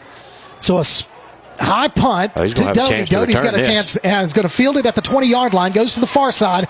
Everybody keep the guy in front, and now got a penalty flag on the play. And the bad part is, and this is always how it seems, it had nothing to do with the play. No, this is on this side. I mean, you got to call it. I mean, it is what it is, but you just hate to see that happen when we're going to have great field position with the return near the 50-yard line. So it looks like it's going to go against James Clemens, as it'll probably be a block in the back, as we went out of bounds at the 48-yard line. So a good return by Doty is going to be negated by a holding call, and now we're going to move it back. I hope that Tim's mic is picking up this mama. Oh, yeah. I can hear her. Okay. Yeah, we if can I can hear her, then it's picking up on that mic. Oh, good. I don't know what she's saying, but it's loud. Yeah, she's serious. She giving it all. Yeah, there it is. So that's going to move us all the way back to our own 31-yard line. So 1st and 10 from our own 31. So we lose a lot of yardage on that, as that is a spot foul. You mark it from where the foul occurred. And now 1st and 10, James Clemens, as Evers comes in. Shotgun, Barry to his left. Little split to the far side. Now Kelly goes in motion. Now Evers goes under center, and Doty comes in motion. It's going to be a fake handoff to Barry. Good play design. Oh, look at that. Right out there to Doty. Doty in the flat. Makes one man miss. Falls past the first down marker. Picks up 13 yards on that reception. First down, and now we got a man down from the offensive line. I think that's Ryan Day. But I think so, too. Go back to the play design. Great job that time of bringing Doty across the field in motion. And you get your eyes on Doty, but immediately when you snap the ball, the offensive line makes it look like zone this way. So does the quarterback's footwork. And as much as we run zone, the defense flies to zone. Well, Evers just turns around and with lots of pressure in his face, throws the ball out to Doty. So that looks like it is number 55, Ryan Bland. It is. And he is looking at his right leg. Yeah, they are looking at his right leg. So what we want to do is take a quick timeout, as they don't look like they're going to try to get him off the field quickly. So 4:40 remaining in this opening half. James Clemens with a 7-0 lead. You're listening to Jets football on PAS+. North Alabama Gas District has provided safe, reliable, and economical natural gas service to Madison and surrounding areas of Limestone County for over 40 years. However, accidents and leaks do sometimes occur. If you smell odors similar to rotten eggs or notice other possible signs of a gas leak, such as a fire or explosion, a blowing or hissing sound, or blowing dust or bubbling water, leave the area immediately, avoid ignition sources, warn others, and from a safe location, contact us immediately at 256-772-0227. And remember to call 811 before you dig. North Alabama Gas District, we take safety seriously. Welcome back from James Clemens football on PAS+. 4:40 remaining in the opening half. James Clemens with a 7-0 lead, as finally Ryan Bland is being escorted off the field with a little bit of a limp. Hope he's going to be okay, because he is a piece of that line that is solid as a senior that we don't want to lose. And what a great interview he was when he came to the podcast. Yeah, he was great. He was awesome. Yeah, he is an important part of those. I mean, those 5 guys up there have learned to really trust each other and work together and grow. And I mean, how many times have we put the game on their backs? And look who's on the sideline, Daniel Clark tonight. One of our trainers is back. Head trainer. He's the head guy back. Yeah. He's not been with us as much because he's got other stuff going on with Huntsville Hospital. But, he was here for how many years? I don't know. 12? Been here a long time. 13? Something. So as we come out of the injury timeout, 1st and 10, James Clemens from their own 43-yard line. We're going to go in the I formation. Doty split to the near, Little split to the far, going to hand it off to Gideon. Gideon's got people in his face, and you know who that is. That's number 0, Jamarian Matthews, the big recruit and big defensive end for the Senators. Man, MJ had nowhere to go on that handoff. I mean, yeah. And I'm wondering right there if, we were trying to run, I don't know. I think Bland plays on the near side. Because, I see number 62 in there now. That's Evan York, and he comes in for Bland in the tackle position on the left side of the line, and we were trying to run away from that, but they sniffed that out. They knew we weren't going to run his way yet. So now Evers in the backfield with Barry. Looking to pass. Evers drops back to pass. Throws it. A sidearm. Underthrows that one. Pass intended for Doty. Brings up second down and about 14 still. Well, he just never set his feet. I mean, he's backpedaling the whole way that time and delivers the football. And it's not going to get to an intended target anywhere time or any. And I got news for you. I know that says 62's Evan York, but that is not Evan York. That's not? No. Evan is nowhere near that tall. Well, that's 62. I know. I'm just saying. That is not Evan York. Well, his mom will let us know if we've called it differently. So I apologize. Number 62 in for Bland. And now we're going to block. And Evers going to throw it. Underthrows Doty again. Well, he got hit. He did. Yeah. He took a shot as he releases the ball. That brings up 4th down and 14 for James Clemens. Man, two times right there you would have liked to have seen Evers really set his feet and deliver a good ball. The play before that, he's backpedaling the whole time and just kind of lobs it up there. On that one, he just throws a dart in the ground in front of Doty, but 2 opportunities to get good plays out of it. So 4th down as Ortiz lines up for the punt. And they're going to send their punt returner to about the 25-yard line. Ortiz just needs to get some good hang time on this one. High snap, finally gets it up. It took a long time. Yeah, and I tell you what, he had a man in his face, but he was able to get that punt off, and it rolls all the way down to the 20 where it dies for Sparkman, and it's going to be 1st and 10 from their own 20. Stick around for the Bankston Motorhomes post-flight show as we announce our Mellow Mushroom Player of the Night.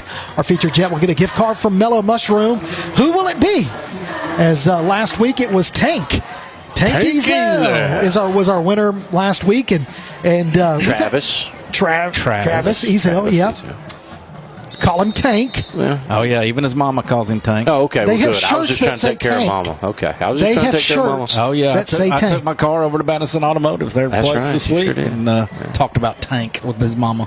There we go. So 1st and 10 from the 20-yard line for Sparkman. They put a man in motion. And that's going to be a little jet sweep to number 4 as he's got some room. Falls past the 25, down to about the 27 for a 7-yard pickup there. So a jet sweep, and I tell you, man, that worked. Oh, Hayes Harrison. He got one last good pop on one of those linemen. A little jawing when they got up. Well, I talked to Hayes before the game and just kind of told him I'd love to get him in on the podcast one week, and he was like, "Yes, absolutely." Old blue collar right there. He wants a T-shirt. Oh, is that what it is? He wants a T-shirt. So we're going to have to get him one once he gets on the podcast. So 2nd down and about 3 for Sparkman. High snap goes to the running back, number 1, as he's going to fall forward for the 1st down, short of the 35-yard line, down to about the 34. So they pick up a 1st down with 2:43 remaining in this opening half. We don't want Sparkman to get something going right here. They've not been able to put together a drive. We don't want to give them one with just a 7-point lead. Right. We want to shut this thing down. Let's put some more points on the board, and let's get rolling. So now, 1st and 10 for Sparkman.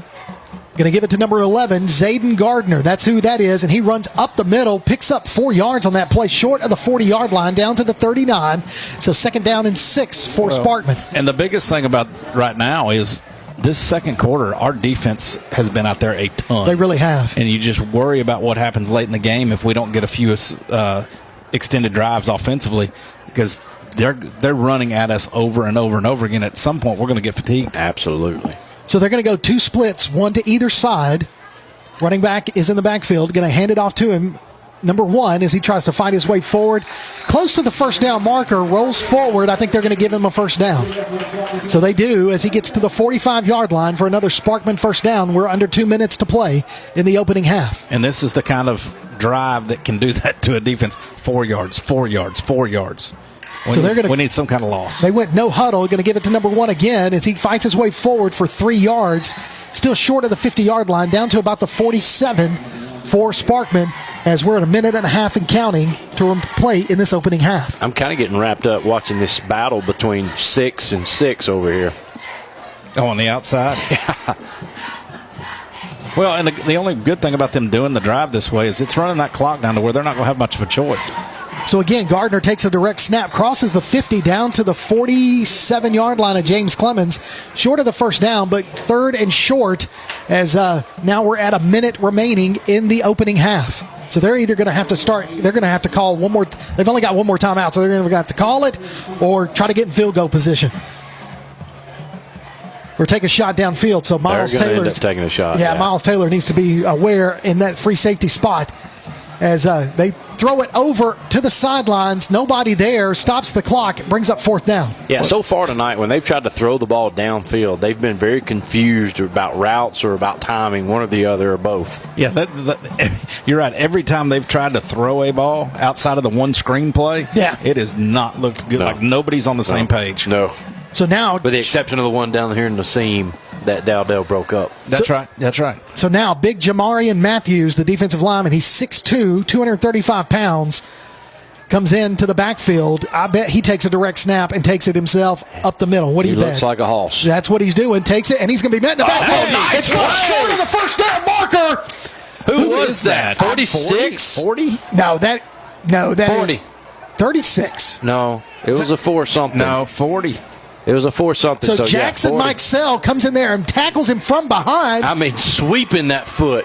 And so turnover on downs. It'll be James Clemens' ball, 1st and 10 from their own 46 with 38 seconds remaining. Boy, and what's crazy is Jackson's that's not a guy we've caught all year. He doesn't get on the field very much. So for him to come in and make that play right there on fourth down is huge. Kirk called it. I mean, he set it up perfectly of what's going to happen. I mean, that's an easy fourth down conversion right there for them.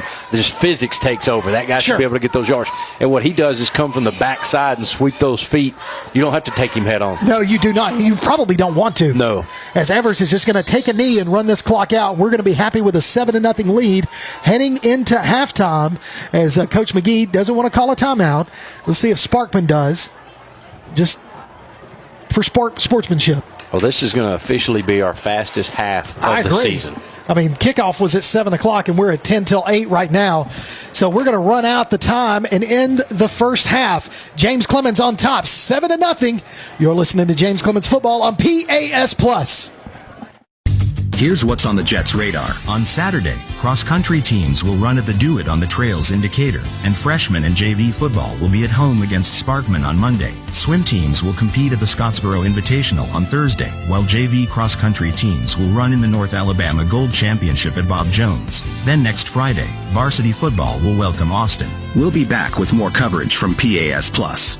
Remember the days when you had that one mechanic you could count on time after time? At Madison Automotive, they believe that the key is building lasting relationships with their customers. Their experienced and certified technicians are passionate about providing high-quality services with honest communication and attention to detail. From routine maintenance to major repairs, Madison Automotive uses top-quality parts and state-of-the-art equipment to ensure your car receives the best care possible. Located at 9075 Madison Boulevard, call 256-772-0760. Madison Automotive.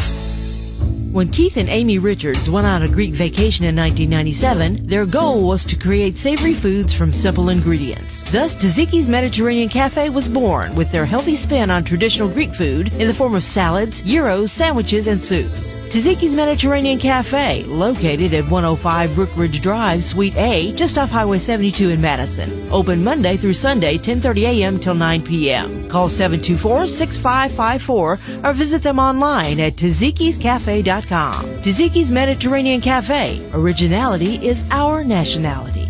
One of the worst feelings you can have is that of being stranded. Well, BT's Towing, Tire, and Truck Repair makes that a thing of the past with 24/7 towing services and roadside assistance in the northern Alabama and southern Tennessee areas. But that's not all. They also offer truck and trailer repair, mobile welding, brake service and repair, new and used tires, and other major and minor repairs. Their name says it all. BT's Towing, Tire, and Truck Repair. For 24/7 response, call 497-8234.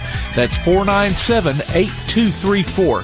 BT's Towing, Tire, and Truck Repair. North Alabama Gas District has provided safe, reliable, and economical natural gas service to Madison and surrounding areas of Limestone County for over 40 years. However, accidents and leaks do sometimes occur. If you smell odors similar to rotten eggs or notice other possible signs of a gas leak, such as a fire or explosion, a blowing or hissing sound, or blowing dust or bubbling water, leave the area immediately, avoid ignition sources, warn others, and from a safe location, contact us immediately at 256-772-0227. And remember to call 811 before you dig. North Alabama Gas District, we take safety seriously.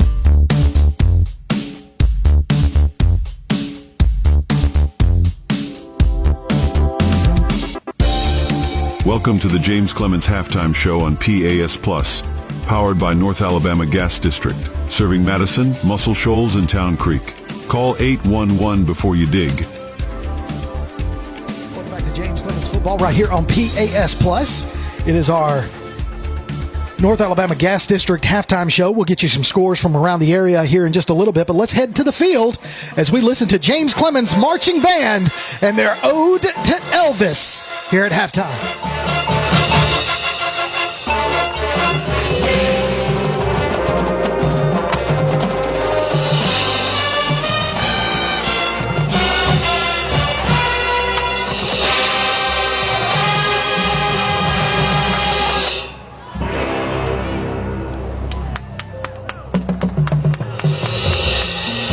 There had been a string of murders with no leads, and the one was getting nowhere fast.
where I started, empty-handed.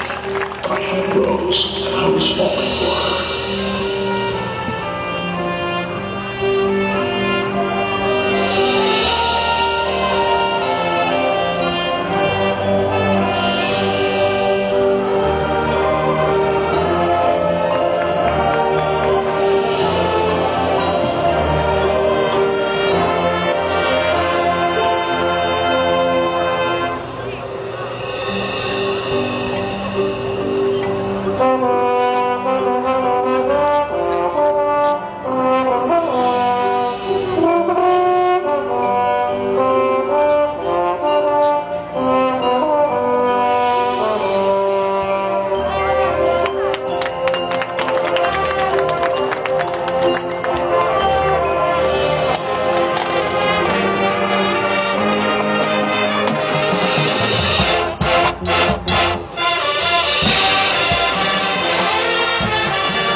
Face to face with the one I've been chasing all this time.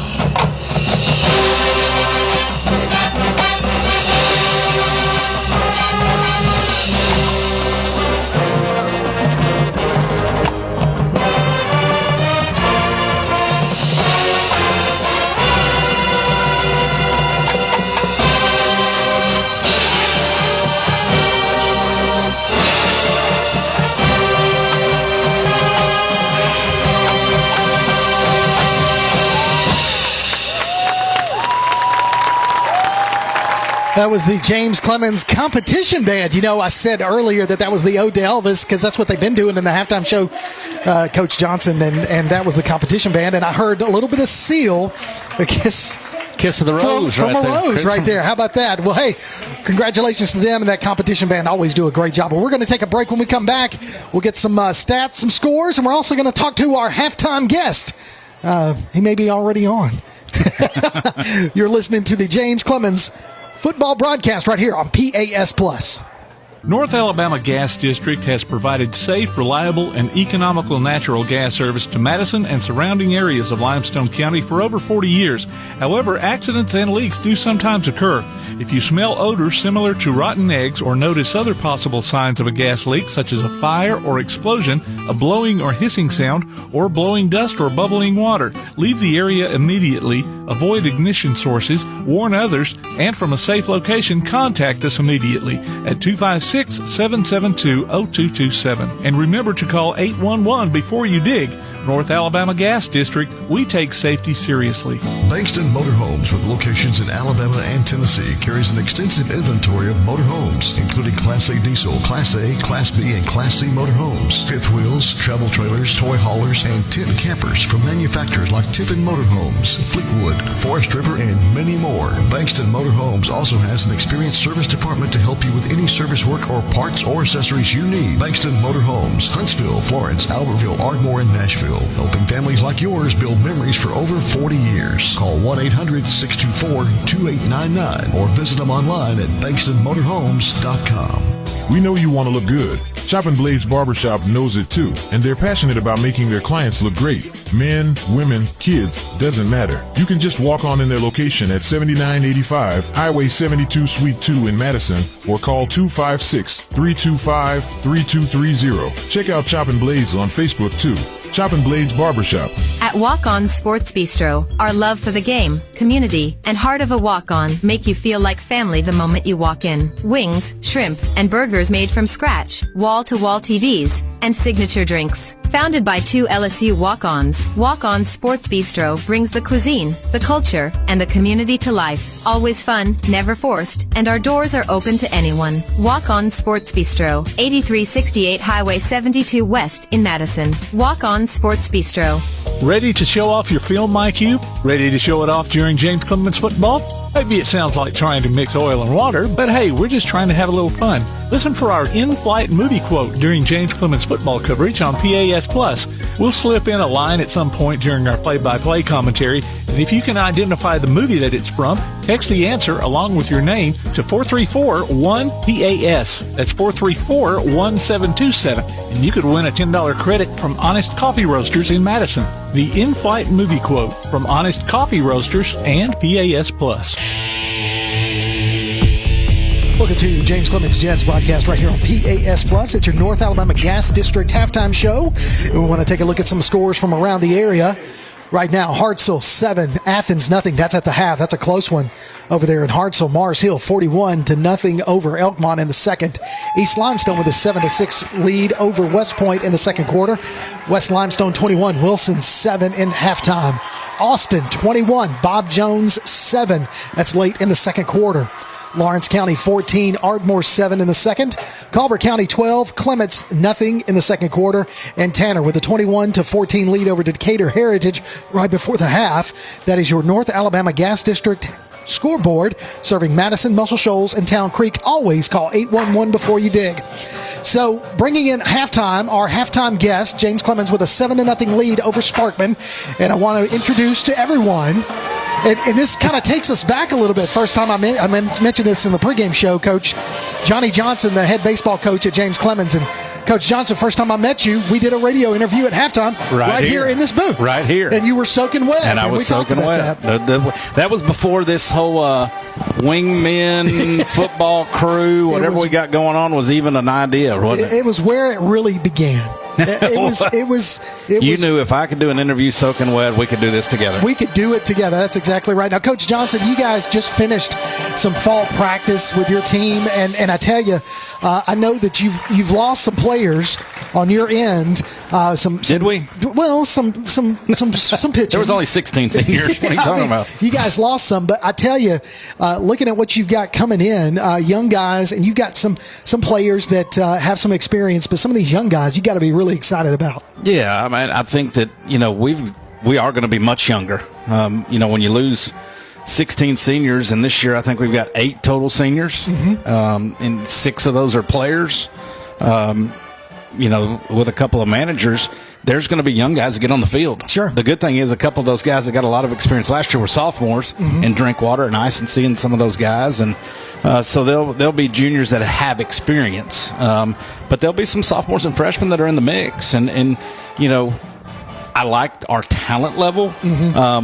But you just don't know what to expect when you go into it with guys that are just inexperienced. And but we are in a much different place now, being inexperienced, than we might have been when I was here year 2. Sure. Or even year 1, because they had graduated a big class the year before I got here. First time they made the quarterfinals under Coach Hamrick. And so, I like our group. They're having a great fall for the most part. This is the time of fall where things get a little monotonous. So you try to do some things to keep them locked in and keep them engaged. And, spring can't get here fast enough. I bet. I mean, it's football season. We love football, but for you, I mean, that's your passion. That's what you do. Well, you start get a little cool air coming in, and it's not long till it's February and we're freezing at the baseball field.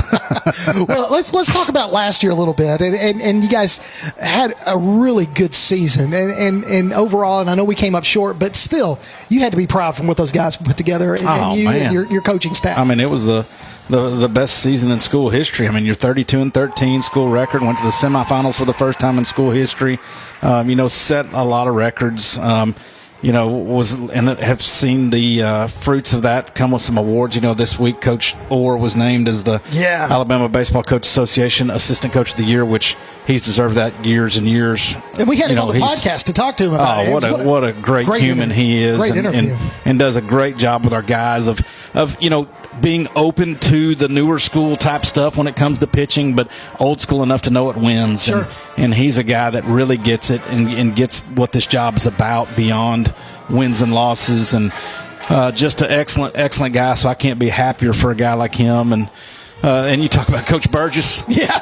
Coach Burgess had twins this week, so he and his wife Lucy welcomed Wesley and Brooks into the world, along with their daughter Rosalie. So our coaching staff's got a lot going on, and that's only getting to the first two, right, of the others. So it's been a fun fall. It's been an eventful fall, and talking about that deal last year, that run.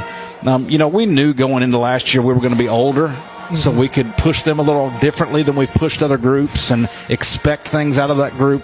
But we didn't have any just world beaters as far as I don't have a guy starting in the SEC as a freshman this year. Right. You know what I mean? Like, we had guys that were grinders that loved the competition, loved the work, loved each other.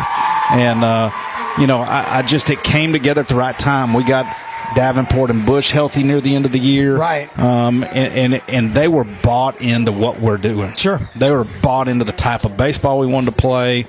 They were bought into how we should compete, and it paid off by making a semifinal and really being one run or two plays away from being in the finals. And that's that just speaks volumes for you. And also, you've got players, and I know as a coach this has to make you happy. I mean, your son JT doing well at Snead and or getting some playing time at Snead, moving into the next level. But you've got several players over the past several years that have moved on to play ball. Yeah, it's funny. Coach Orr and I went down, I guess about a week ago. They had a JUCO showcase down at Hoover, and I went down and spent the day because I'd get to see all my guys. And counted up, there was like 11 guys that were there that day. And then we started looking at, okay, how many are out playing right now? Yeah. And I think it's like 16 or 17 guys that are still currently playing some level of college baseball on a roster somewhere. And that's fun to see that the guys are out getting to chase their dreams, and is it a testament to the work that they've put in, and so just proud of where we're at as a program and what we're building, and something County Line could be proud of. Well, it's good, and we can't wait for spring to call some of these James Clemens baseball games, some softball games with Coach Kimbrew, and it's a fun time. But we got football still. That's right. We got to finish this game. We got to finish this game and finish it in the right way. So we're up 7-0 right now. Still at halftime. You're listening to the North Alabama Gas District halftime show right here on PAS Plus. This has been the James Clemens Halftime Show, powered by North Alabama Gas District, serving Madison, Muscle Shoals, and Town Creek. Call 811 before you dig. We'll be back with third quarter action on PAS Plus. North Alabama Gas District has provided safe, reliable, and economical natural gas service to Madison and surrounding areas of Limestone County for over 40 years. However, accidents and leaks do sometimes occur. If you smell odors similar to rotten eggs or notice other possible signs of a gas leak, such as a fire or explosion, a blowing or hissing sound, or blowing dust or bubbling water, leave the area immediately, avoid ignition sources, warn others, and from a safe location, contact us immediately at 256-772-0227. And remember to call 811 before you dig. North Alabama Gas District, we take safety seriously. Local sports are brought to you in part by Limestone County Commission Chairman Colin Daly. Visit the County Commission page at limestonecounty-al.gov to keep up with what's going on in the county and find out what ranks us in the top 5% in the state. You can also call Colin at 256-233-6400 or on his cell phone at 256-800-4544. Join us for Applebee's Tailgate Talk every Saturday morning at 10 on WKAC. We'll talk to coaches and sports figures of local interest and get their thoughts on whatever comes down the pike. We'll also announce our latest athlete of the week and give away an Applebee's gift card and a Tailgate Talk t-shirt. Applebee's Tailgate Talk, Saturday mornings at 10 on your PAS Plus app on your Amazon Echo or Google Home device, online at tailgatetalk.net, and on the air at 1080 WKAC. Welcome back to the North Alabama Gas District halftime show right here on PAS Plus. James Clemens with a 7-0 lead over Sparkman in this Region 4 matchup. Coach Johnson, I know we've got some stats that, that we were looking at. Stretch was able to come in, stretch back from an illness, but he doesn't feel like he's up to par to be on the microphone, so he gave us the stats and was going to see if you could run down those stats for us. Man, I would love to. Cam Berry with the big first half, 5 carries for 57 yards. MJ Gideon was 5 carries for just 8 yards. Evers 4 for 8, 26 yards passing. Ty Doty 3 receptions for 30 yards, 4 carries for 20 and a touchdown, our lone touchdown. And Lively had the 1 reception for 8 yards. Defensively, I was surprised to see some of these. You had Davis with 2 tackles for loss. Richards 2 tackles for a loss. Miles Taylor. Tank Ezel had 4, so he's a name we don't call on the tackle side so much because he does that thankless job there in the middle. And then James Hollins obviously had the 4 tackles and the 1 for loss.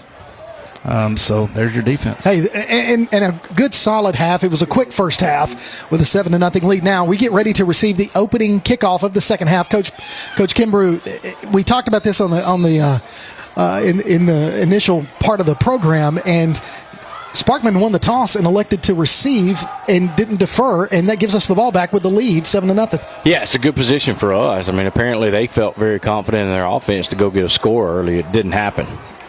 So the kickoff goes to Doty in the end zone, and he's going to be downed in the end zone. So James Clemens, 1st and 10. So, by the way, I saw number 0 down there close up.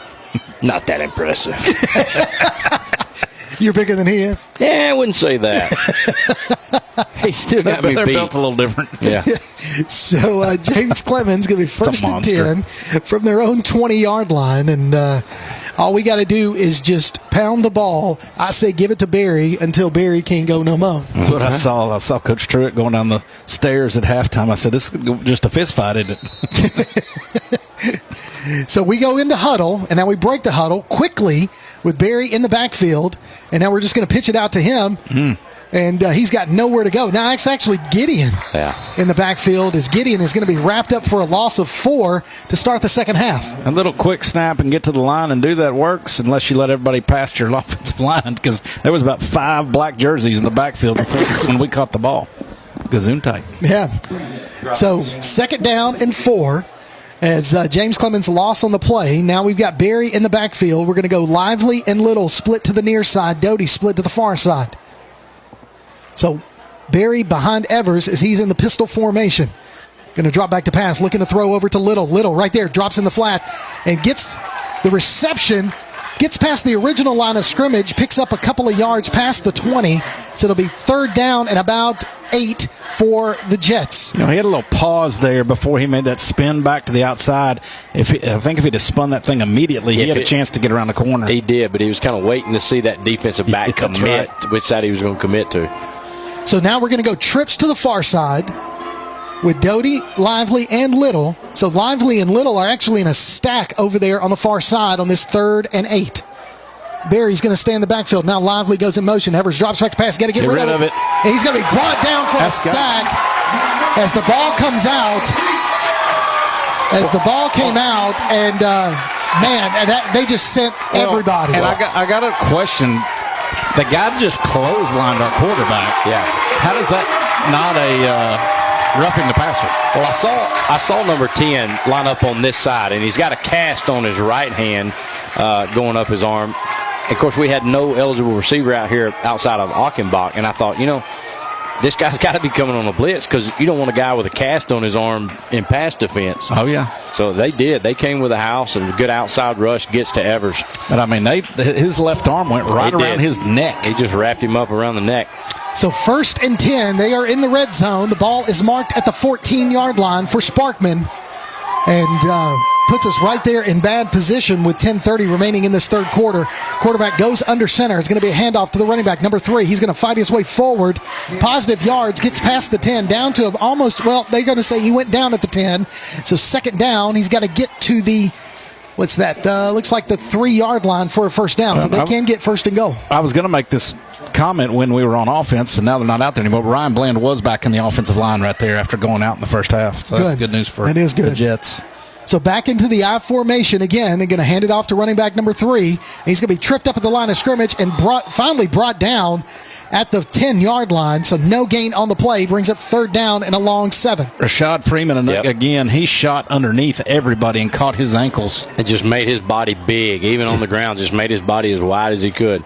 So now it looks like Coach is going to send in number 11. That is Zayden Bodner, who has been a force on offense for the Senators so far.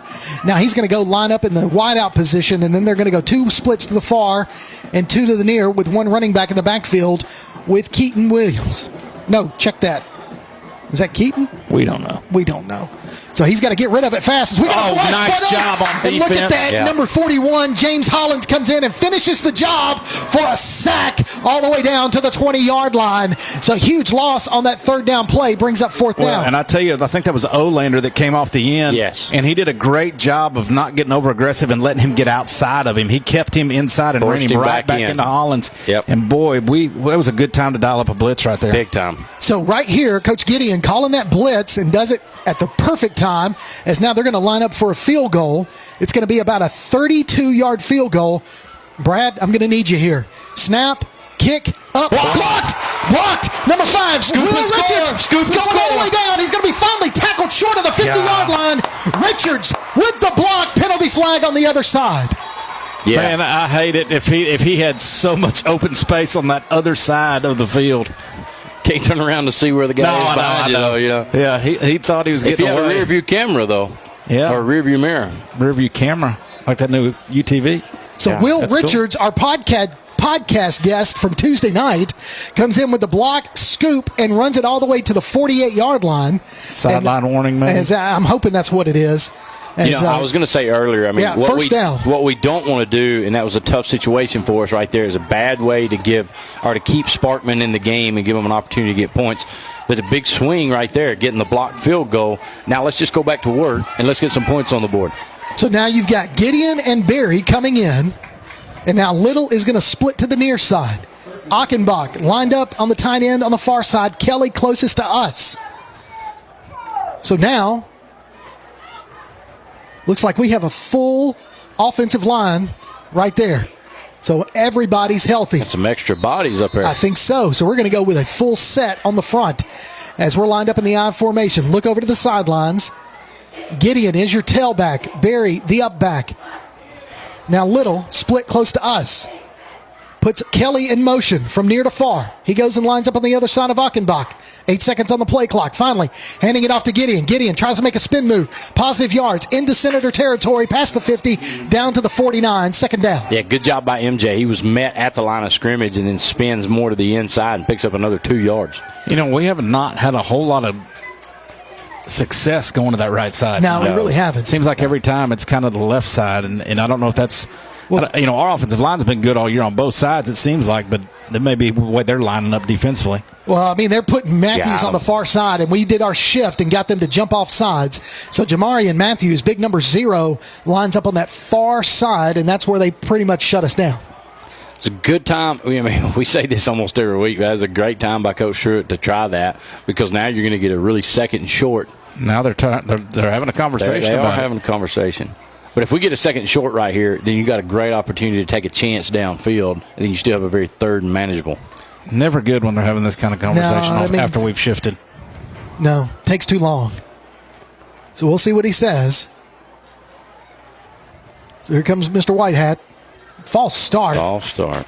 On I'd like James to know Clemens. the rule on that and what the difference is, what we do wrong. I have to get that explanation before next week. So that's going to put us past the sticks down to the 45-yard line in our own territory. So it's going to be second down and about 13. We need to get to the 42 for a first down. So Evers, all by himself in the backfield. Doty, Lively, and Little split to the far side. Barry and Gideon split to the near. Now, Doty on the swing pass to the outside, gets past the line of scrimmage. Down to about our 49 is what it looks like. I think you're right. So just kind of hard. That all kind of went fast over there on that far side. Yeah, it was just a wide. We can't see. So picks up positive yards, 3rd down and 9. Again, long way to go for a first down. You know, and there's a lot of safe throws for Evers up to this point. You just wonder when we're going to start letting him take some shots. I still think we've got some in the middle if he would, go ahead and get rid of that and look and see if we can send somebody across the middle. Now, Berry comes in motion. Evers dropping back to pass. Throws it over to the middle, and it's going to be caught. Looks like Little makes the catch in Senator territory, way short of the first down. Very short of the first down. Well, it looked odd. We had 3 guys in a straight line in about a 5 to 7 yard window altogether. Something looked off right there. So Coach McGee says special teams and brings out the punt team as it's going to be 4th down and about 4 as the ball is spotted at the 47-yard line of Sparkman. So Ortiz comes out, stands at about his 37-yard line as their punt returner stands at the 10. Snap perfect from Coleman. Kick up. Oh, that one came off the side of his foot a little bit. And it's going to go out of bounds. And not as far as we wanted, but puts them in their territory down to about the 29-yard line. So Sparkman 1st and 10 with 6:52 remaining in this third quarter and a 7-0 lead. You can go to tailgatetalk.net and enter your nominations for the Applebee's Athlete of the Week and vote on the weekly poll. We'll announce the winner Saturdays between 10 and noon on Applebee's Tailgate Talk on WKAC. The winner receives a gift card from Athens Applebee's and a Tailgate Talk t-shirt from that shirt printing place. All right, 1st and 10. Sparkman from their own 31. James Clemens hanging on to a 7-0 lead in this third quarter, midway through. Going to go splits to either side with a running back to the right of the quarterback. Now man in motion. Jet sweep again. You're going to make him cut it up. No, now he's going to try to take the angle and finally goes out of bounds short of the 40. Finally, some penalty flags get thrown. Well, it's a plethora of penalty flags. Well, and I wondered when they were going to get called. Olander, again, did a great job of fighting to the outside and stringing that thing out. And he really was going to get off the block to make the play. And they had about 2 different guys grab a hold of him right there, and they finally threw the flag. So here we go. As I don't know if that official is going to be able to find his flag. Is it is on the Sparkman sidelines? Is that it right there behind the players? Oh, yeah, it may be. So he threw it in the wrong direction. So holding against Sparkman. Look, he's looking all over the place right now. So it's going to back them up. Back him up, Terry. Back him up. He's looking for his flag. Can't find it. Finally gets his lock. He locks in on it. Play-by-play for the officials. It makes me laugh. Nobody on that sideline would even touch it now. Help him at all. Come on, guys. Hand it to him. No, you tell your players don't ever touch that flag. No, you don't. What about the trainer standing there? Yeah, trainer could have picked it up. So 1st and 12 as that moves them past to Sticks. Puts a man in motion. Going to be a jet sweep again to number 13. Trying to swing it out to the outside. And he's going to be brought down. On the ground. And the ball is on the ground, but they're going to get it back in positive yards. He actually picked up yards on the fumble. Boy, Hollins again. He ran that down and jumped and took a swipe as he was taking that guy to the ground, and the ball came out right there. He's putting together some pretty good film this year. Yes. Oh, he really is. Well, they're going to say he was down as that ball stays at the 30-yard line, so no gain on the play. We appreciate that because I don't think he was. I don't think so either. So 2nd down and 12 for Sparkman in their own territory. Now they've got Bodner in the backfield. That's the number 11, the speedy. Takes the direct snap, tries to cut it up the middle, and does. Finally runs into his own player, still on his feet. He's close. Yeah, I think he's going to be really close to the first down as he picks up 12 yards on that carry. Yep, first down. Yeah, they're going to give that one to him. So, again, you got to know, for the most part, every time 11's in there, so far, he's run the ball, and we got to be ready for something else with him. Yeah, I just don't know if they got anything else. They don't even throw with their normal quarterback. No, they really don't. So he stays in. It looks like he's going to stay in at quarterback. Now, number 1 is the running back to his left. One split to either side. 1st and 10 for Sparkman. 5:24 and counting remaining in this third quarter. Now, man in motion from left to right. Going to hand it off. A little misdirection and a really good play call there. Has finally stopped after he picks up the first down in James Clemens territory as Christian Wyatt makes the stop because that was a touchdown-saving tackle by Wyatt. Well, it's a great play design. I mean, bring their receiver in motion, and if we're in that man, it takes Dowdell, our best probably secondary run player. It takes him to the other side of the field and then run right where we ain't. So the misdirection play gives them the first down in James Clemens territory at the 44-yard line. So Bodner stays in at quarterback. One split to either side. Number 1, the running back. He's going to hand it off to him. He's trying to fight his way into the middle of the field. Gets to the 40, maybe down to the 39. And now we got a penalty flag on the play. I think that hit LeBron James there. It was a pretty good flop. It was a good flop move. I mean, I think the guy was just trying to get away from the pile, and he ended up falling over somebody on the ground. So we'll see what the call is on that penalty flag after the play. Can you get a penalty for flopping like you do in the NBA? No, unfortunately not. But if you're really good as a punter, you can get some calls that way. So personal foul against James Clemens, and that's going to move Sparkman past the first down marker and give them another one. Well, and this is the danger of being in this fist fight where it's a low-scoring game. That's right. You're only up 7. Every play like that is big. Yeah. Well, every 5 yards is pretty big. I mean, you give up a 15-yarder on a penalty. I mean, you can't give up anything free right here. So that moves the ball down to the 24-yard line of James Clemens, as Bodner is going to stay in at quarterback. Takes the snap, is going to keep it himself. Tries to find his way through, tries to bounce it to the outside.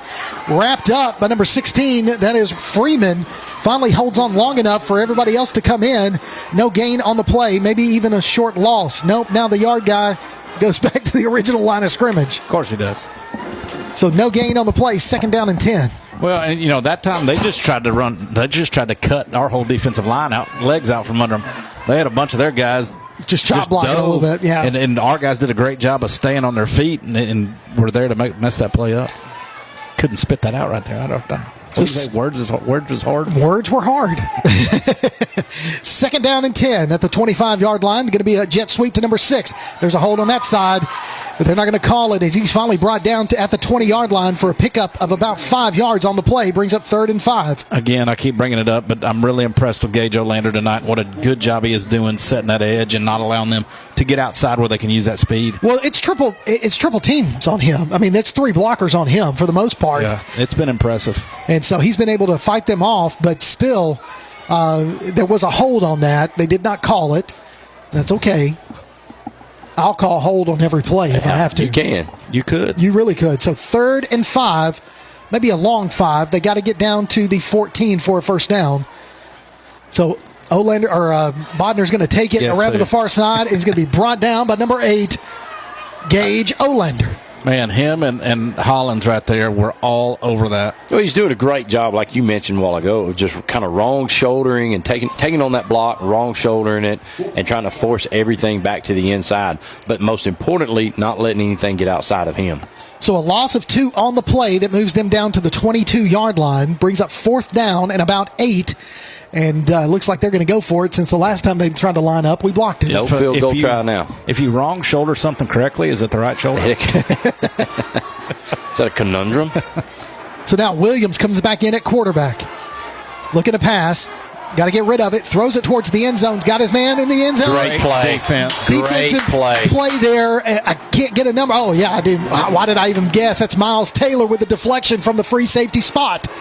So turnover on downs. James Clemens gets the ball back with 2:31 remaining in the 3rd quarter. I think it may have been Dowdell. No, Dowdell was on this side. Yeah, it was Taylor. Who was the corner? 8. Well, Miles. No, it's either Miles Major and number 9. 9. It was 9. So Miles Taylor was back there, though. Yeah, Miles was on that side. He was in the middle, but the corner came across and slapped it away. Okay. Yep. See, I can't. It's a long. I got a little bit of a it's block those here. white jerseys with the jet blue numbers. They're hard to see across the field right there. But I love them. All right, 1st and 10. James Clemens, ball at their own 21-yard line. Just throwing them. I just want to see us take a shot. So Evers under center. We're going to hand it off. No, we're going to hand it off to Doty. And Doty finally goes out of bounds at about the 28-yard line. So a nice pickup of. No, that's not. He didn't. What's the matter, Kirk? I don't know. I'm frustrated because it looks like where he was standing was the 28, but he was already out of bounds. Yeah. We're so low, I can't see for all the black helmets right there for Sparkman. It is hard to see. So he only picks up 3 on the play, short of the 25 down to the 24-yard line. So now Doty stays in at tailback. We're going to hand it to him. Somebody's not happy. No, Sparkman's not. And then they're going to bring him down for a loss. And then there was a punch right there at the end. Yes, there was. How Little. do we not get a Penalty they're gonna flag. let that go, I guess. Yeah, they're going to let that one run. Which, let's be honest, AJ's been known to stir some stuff up. He can do that. So a loss on the play puts us past the chains down to the 20-yard line. So it'll be 3rd and 11 in this fist fight with 1:57 and counting remaining in the third quarter. And when I say fist fight, I mean literally and figuratively. Yeah, after that last play.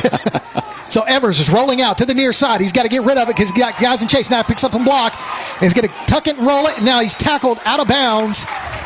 Gets back to the line of scrimmage, maybe another yard, but they had good coverage there in the secondary. They did. I mean, they had everybody seemingly covered up. But I'd like to see Evers take a chance at a guy. You know, I mean, of course, I want to see our receivers, too, start running the scramble drill. Just somebody get free right there and take a shot going down the sideline. Well, we're right back where we talked about. We've got to get some semblance of a passing game going from our guys. So Ortiz is going to line up for the punt at his 6-yard line. As the punt returner is going to stand at the 45. So what we really need is a nice punt with some air.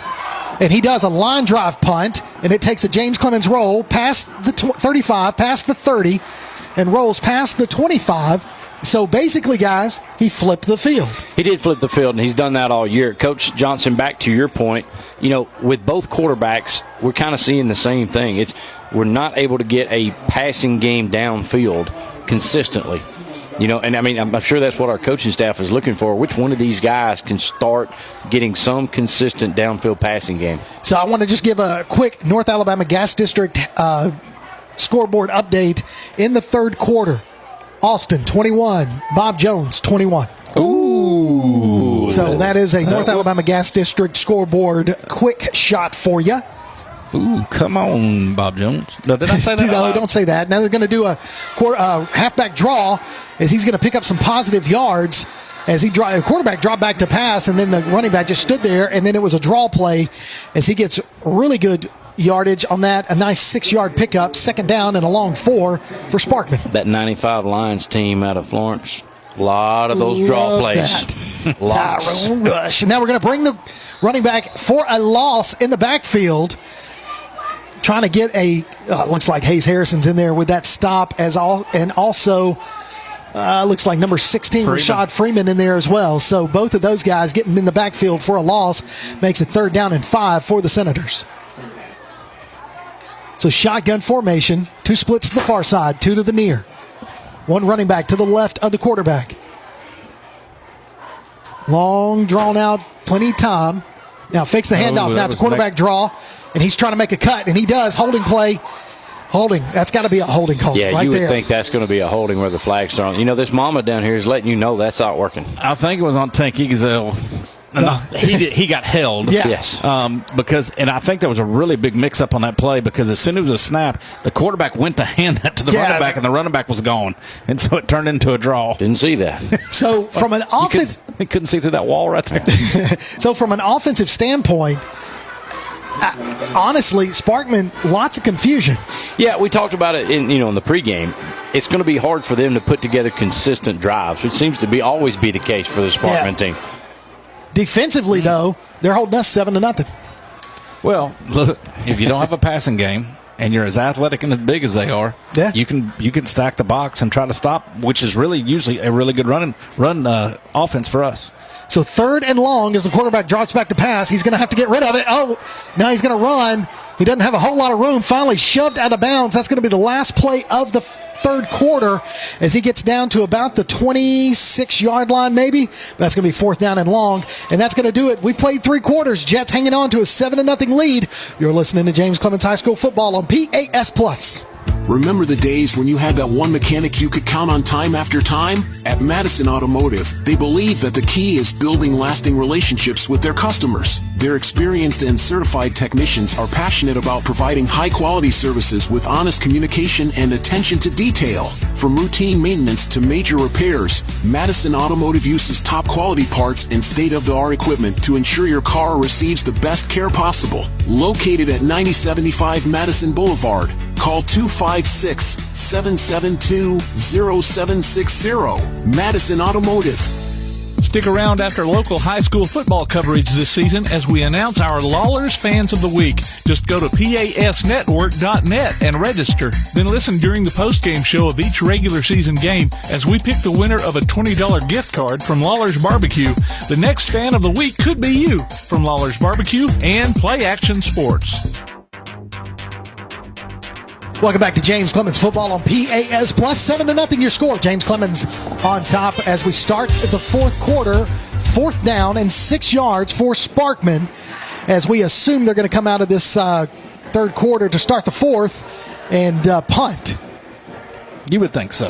I mean, indications would be, yes. So what we really need here is a sustained drive as Doty is standing at his own 40-yard line. Or one of them big returns. I'd love a big return.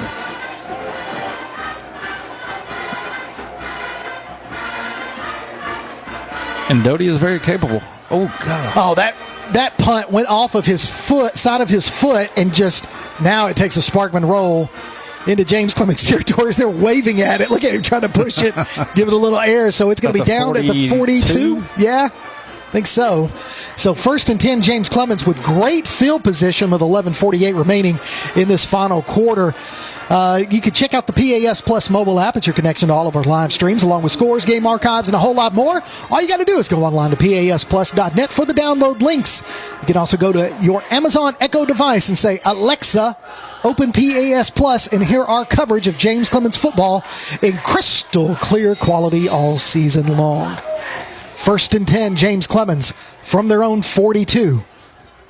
First possession of the fourth quarter. Going to hand it off to the up man, Barry. As Barry is met at the line of scrimmage, they're going to give him forward progress to the 45-yard line. So a pickup of 3 yards on the carry.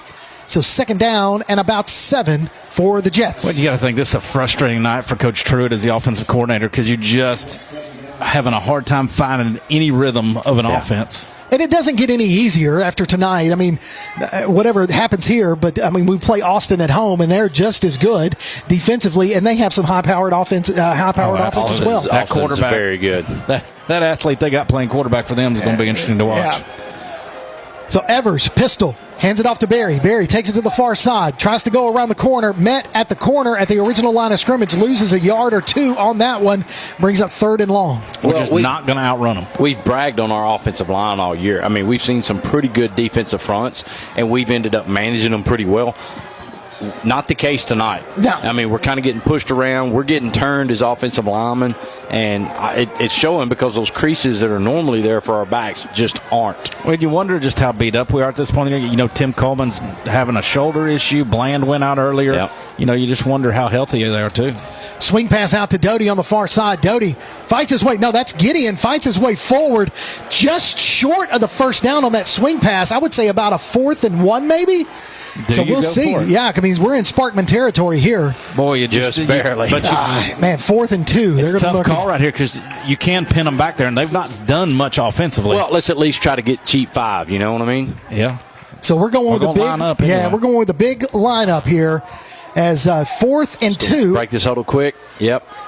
And try to see what we can get here. It's going to be a pitch to Gideon. Gideon got the first down. Round the far corner, makes a cut to the outside. Hold on to the ball. Finally brought down at the 25-yard line. 1st down, James Clemens. I didn't mean to talk over you, Kirk. Just didn't know how far down you could see. No, I got that one.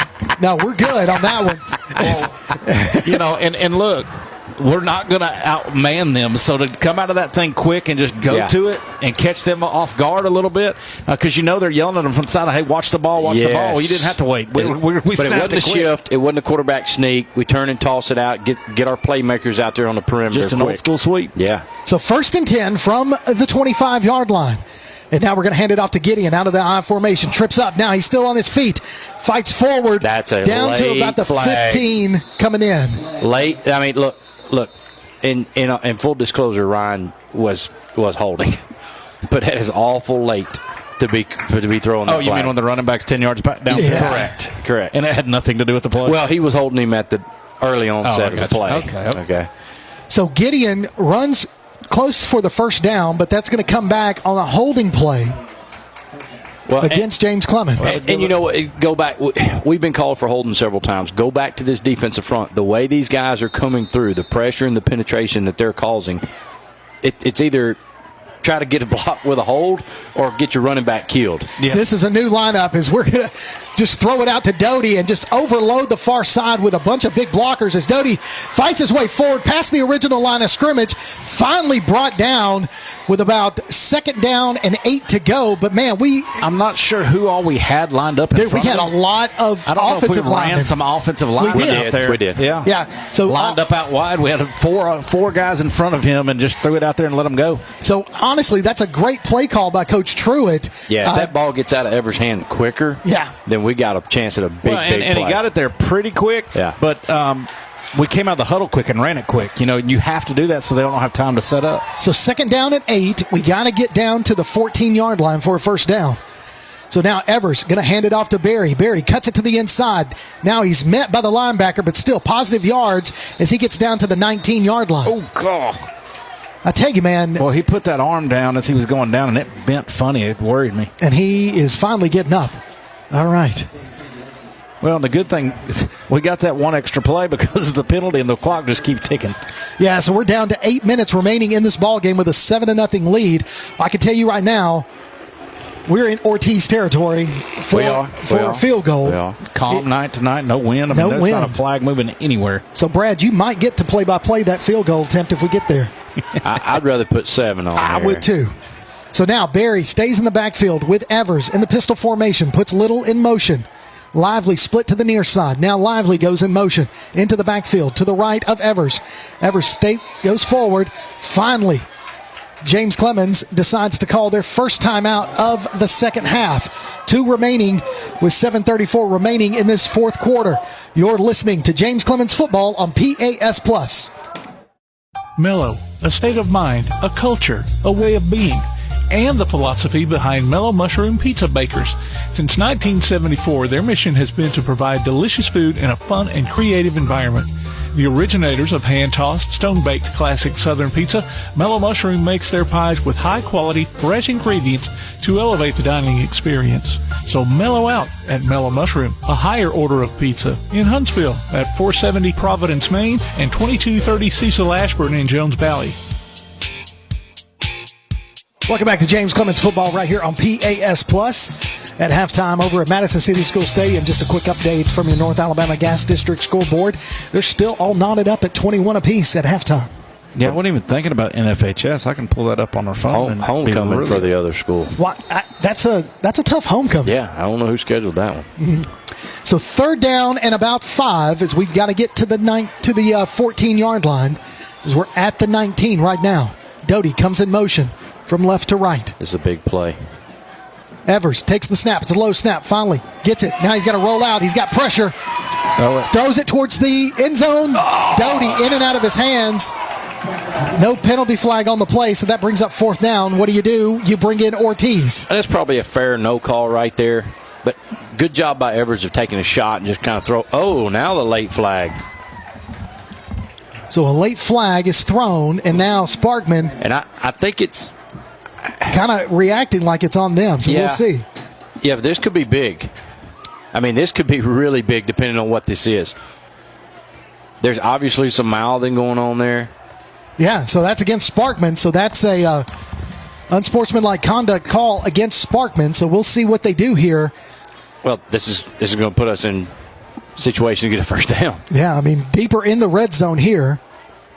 Unsportsmanlike conduct against Sparkman, so first down for James Clemens as the ball is going to be marked at the 9-yard line. Is that right, Brad? I'm not sure who they called it on. 12. But 12 was losing his mind after the play. Yeah, that's at the 9. So Coach Johnson alluded to it earlier. Those penalties, like when he brought it up, it was against us. You know how big it was to give up 15. Right there, how big is that? Sparkman's about to hold us to a field goal attempt. And now we get a first down inside the 10. And the clock gets to run. Yes. So Gideon is the tailback. Going to hand it off to him. He's finding a hole. Good job there on the offensive line on the left side to open that one hole up on the far side. And he pushes forward down past the 5, down to about the 3-yard line. So it should be 2nd and goal as The yard marker may be off a play, right? I think it is. Now he fixes it. There it is. Yep. Yeah, 2nd and goal from the 3. Man, this is big. Just ball Check control, that, guys. too. They've got it marked at the 2-yard line. It's on the far hash mark, so I can see it. And now we get a timeout, or officials timeout. Yeah. Reset the play clock. Reset the play clock. We got play clocks? Yeah, they haven't really been. I'm just saying, I can't see them. Yeah, I can see this one down here in the north end Through zone. our tiny window. So we were trying to catch them quickly as we broke that huddle fast once they set the ball. And now the official called a timeout and reset the play clock. And now they're going to have a discussion as we're under 7 minutes remaining in this ball game. 7-0 your score. 6:51 on the clock. 2nd and goal from the 2 for James Clemens. How much time's left in the game? 6:51. Oh, man. Points would be tremendously huge right here. So now we break the huddle fast. Going to be a quick pitch out to Gideon. Gideon's going to get into the end zone. Quarterback sneak. We got a pitch. How about that? Touchdown! And now we got a James flag. Clemens and a touchdown and a flag. So, oh, my God. Is that A.J. Little again? So let's see what the call Let's see. is. So touchdown is good. That's all I care about. Personal foul against Sparkman. Sparkman, okay. So here we go. Well, we talked about how their lack of discipline always tends to shine through. And it does, right? yeah. And it has certainly on this drive. 2 back-to-back plays they're penalized. So Dylan McLaughlin. 2 out of 3. Yeah, 2 out of 3. So Sorry. Dylan Laughlin is going to be the holder. Ortiz lines up for the extra point. Brad, take it away. You got it. Whistle blows this in play. There's a good snap, good hold. Kick is up, and it is good. He turned it over to him, and it was like the referee took forever to play. He's not helping me out. 6:42 remaining in the game. 14-0 your score. James Clemens on top. You're listening to Jets football right here on PAS Plus. Local sports are brought to you in part by Limestone County Commission Chairman Colin Daly. Visit the County Commission page at limestonecounty-al.gov to keep up with what's going on in the county and find out what ranks us in the top 5% in the state. You can also call Colin at 256-233-6400 or on his cell phone at 256-800-4544.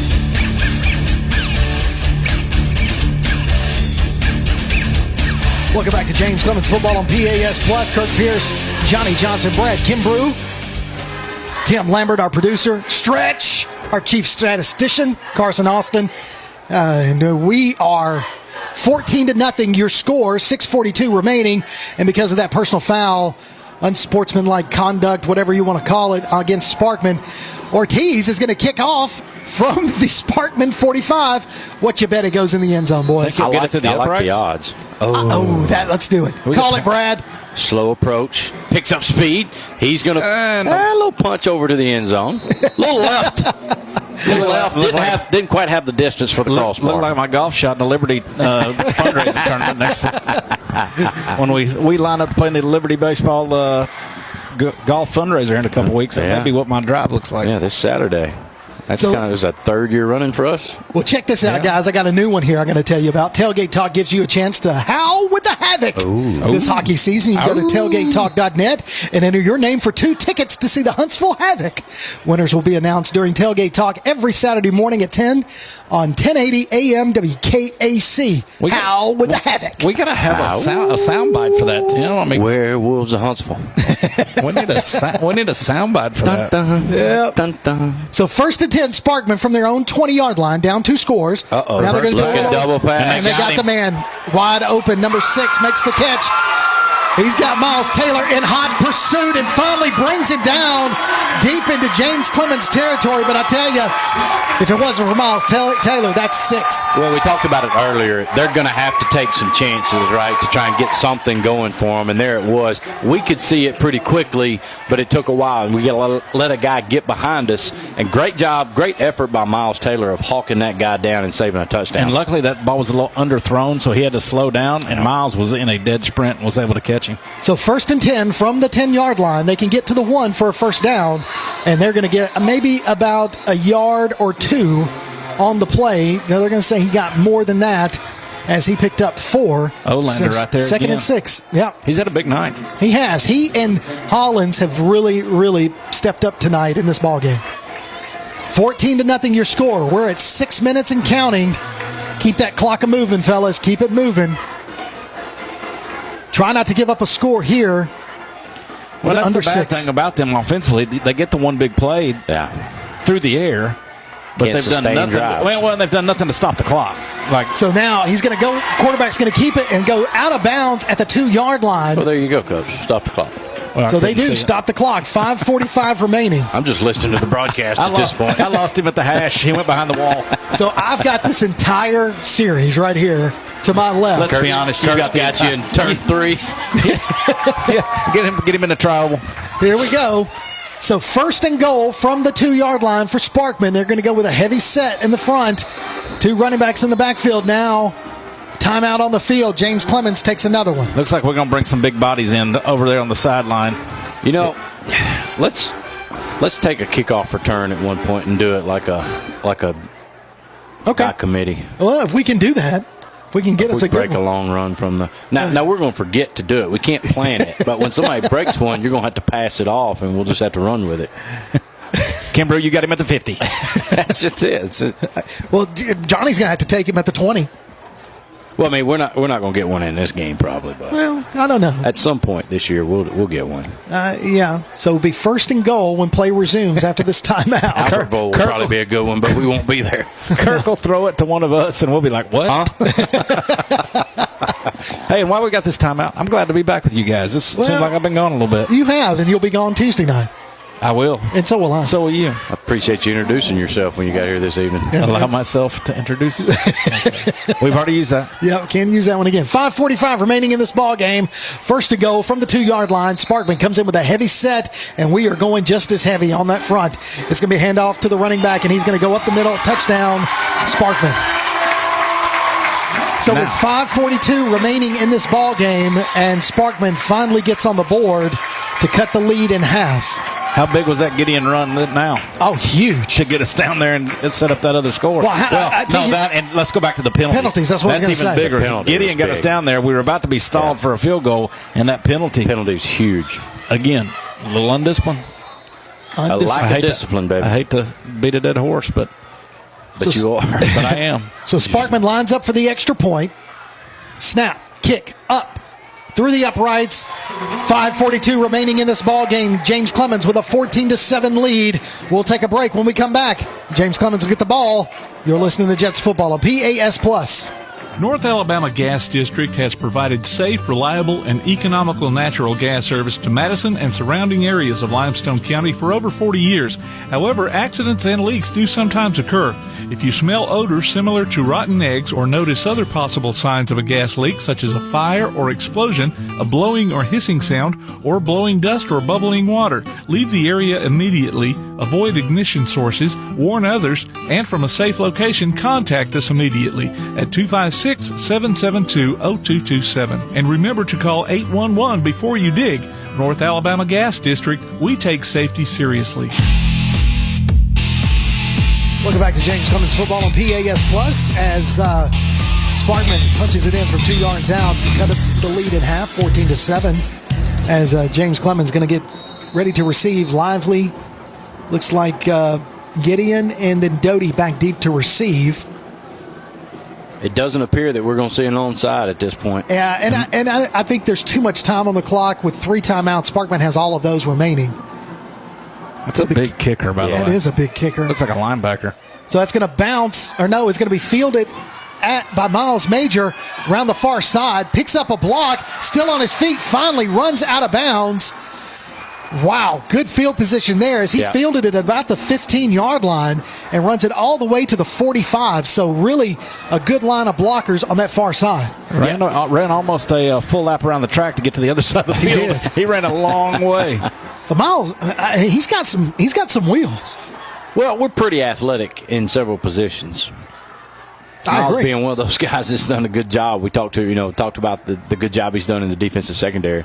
Well, he made that play earlier. Yeah. That we were a little confused on who made the swat, but that was an athletic play to get up and swat that ball away in the end zone. So Barry is going to line up behind Evers. We're going to go with Doty split to the near side. Now Kelly goes in motion. And we're going to hand it off to Barry on the near side. He's going to be met at the line of scrimmage and just brought down for no gain on the play.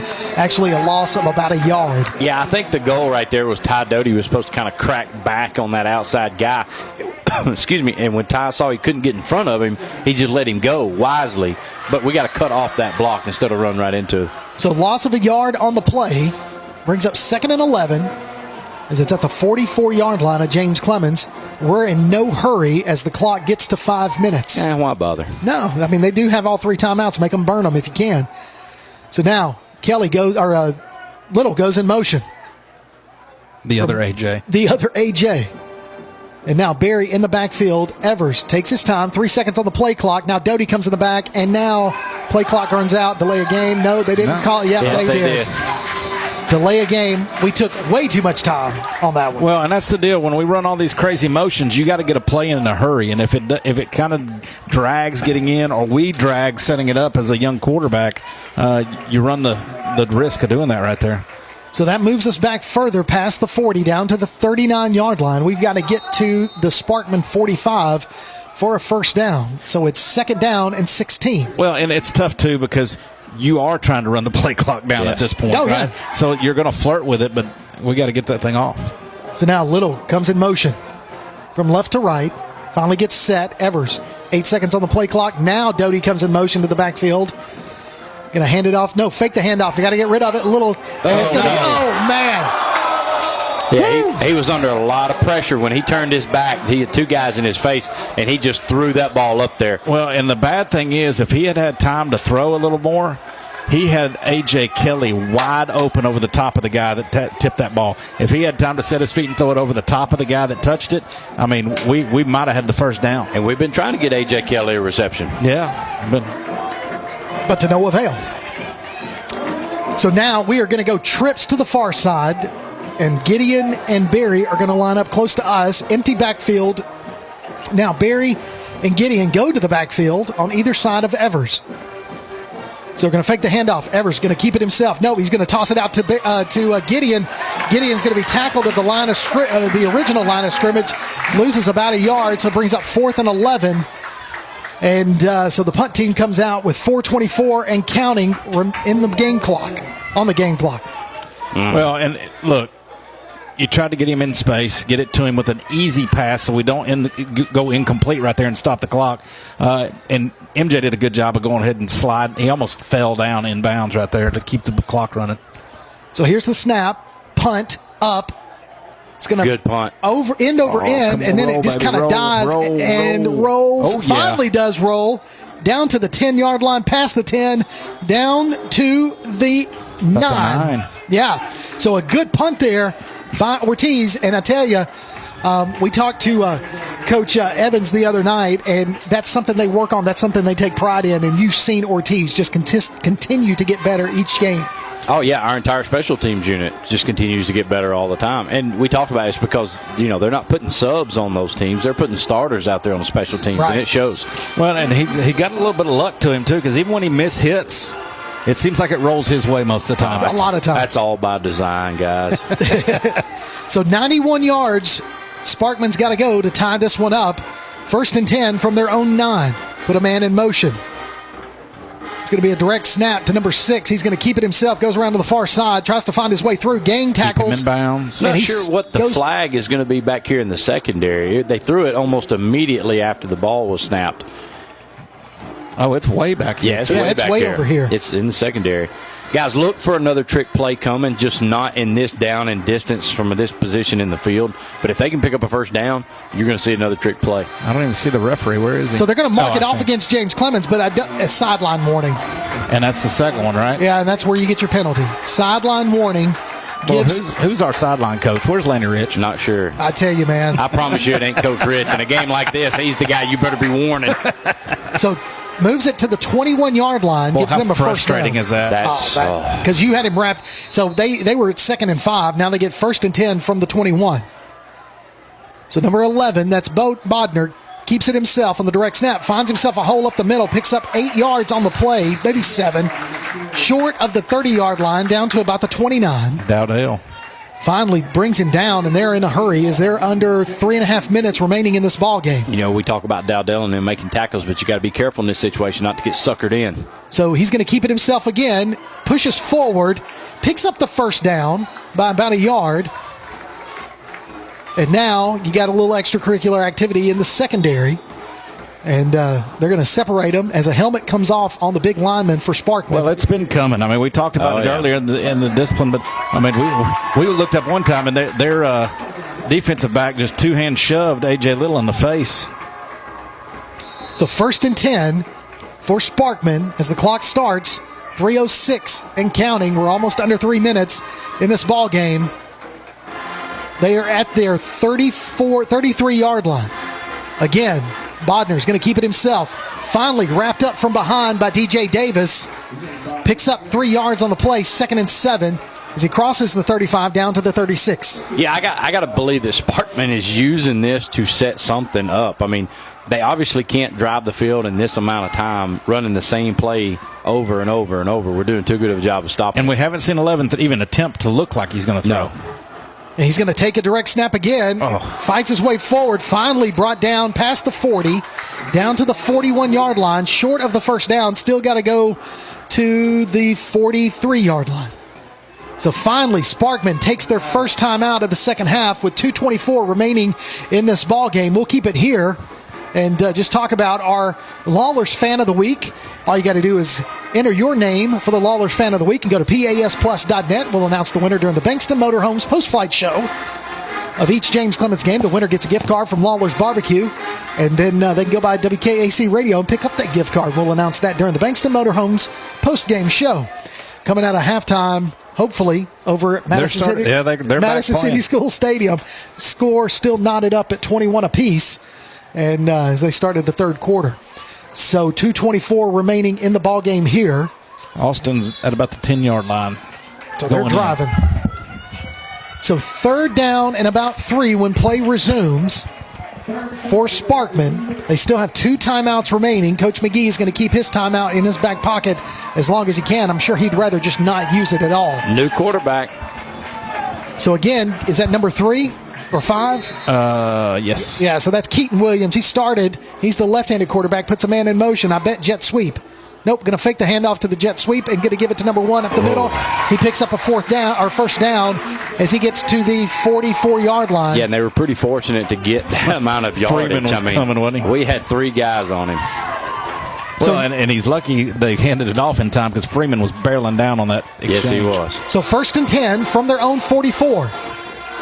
Williams stays in at quarterback. He's dropping back to pass, looking, pump fake. Plenty of time. Pocket starts to collapse. Keeps it himself. Runs up the middle. Tackled short of the 50-yard line, down to the 48. Hey, and that's okay. Yeah, keeps the clock moving. We'll take that. Keep him contained.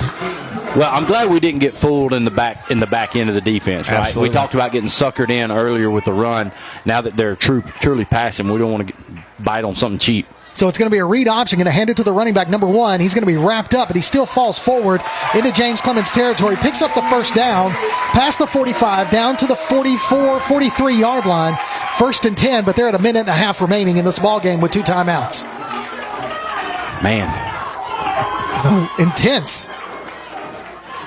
Well, this is big. I mean, it's huge. a big game right here. So shotgun formation. Now Bodner's back in, takes the direct snap, runs it up the middle, finds himself a hole, still on his feet, finally ridden down after he picks up the first down to the 30-yard line. Clock's still going to, once they set the chains, clock starts running again at a minute 18 remaining. And now Hollins is slow to get up for James Clemens. Finally does get up. He may just have needed a breather. I think he did. Now he's going to come out. You know, talk about us not wanting to use that final timeout, but, you know, at some point, if this defense gets gassed, that would be the only reason to use one. If you feel like you're just getting gutted all of a sudden, especially as we get down here near the end zone, and time's not going to be as big a factor. So big number 73, Tyler Gage, comes in at defensive tackle for James Clemens. So 1st and 10, they are at the James Clemens 30.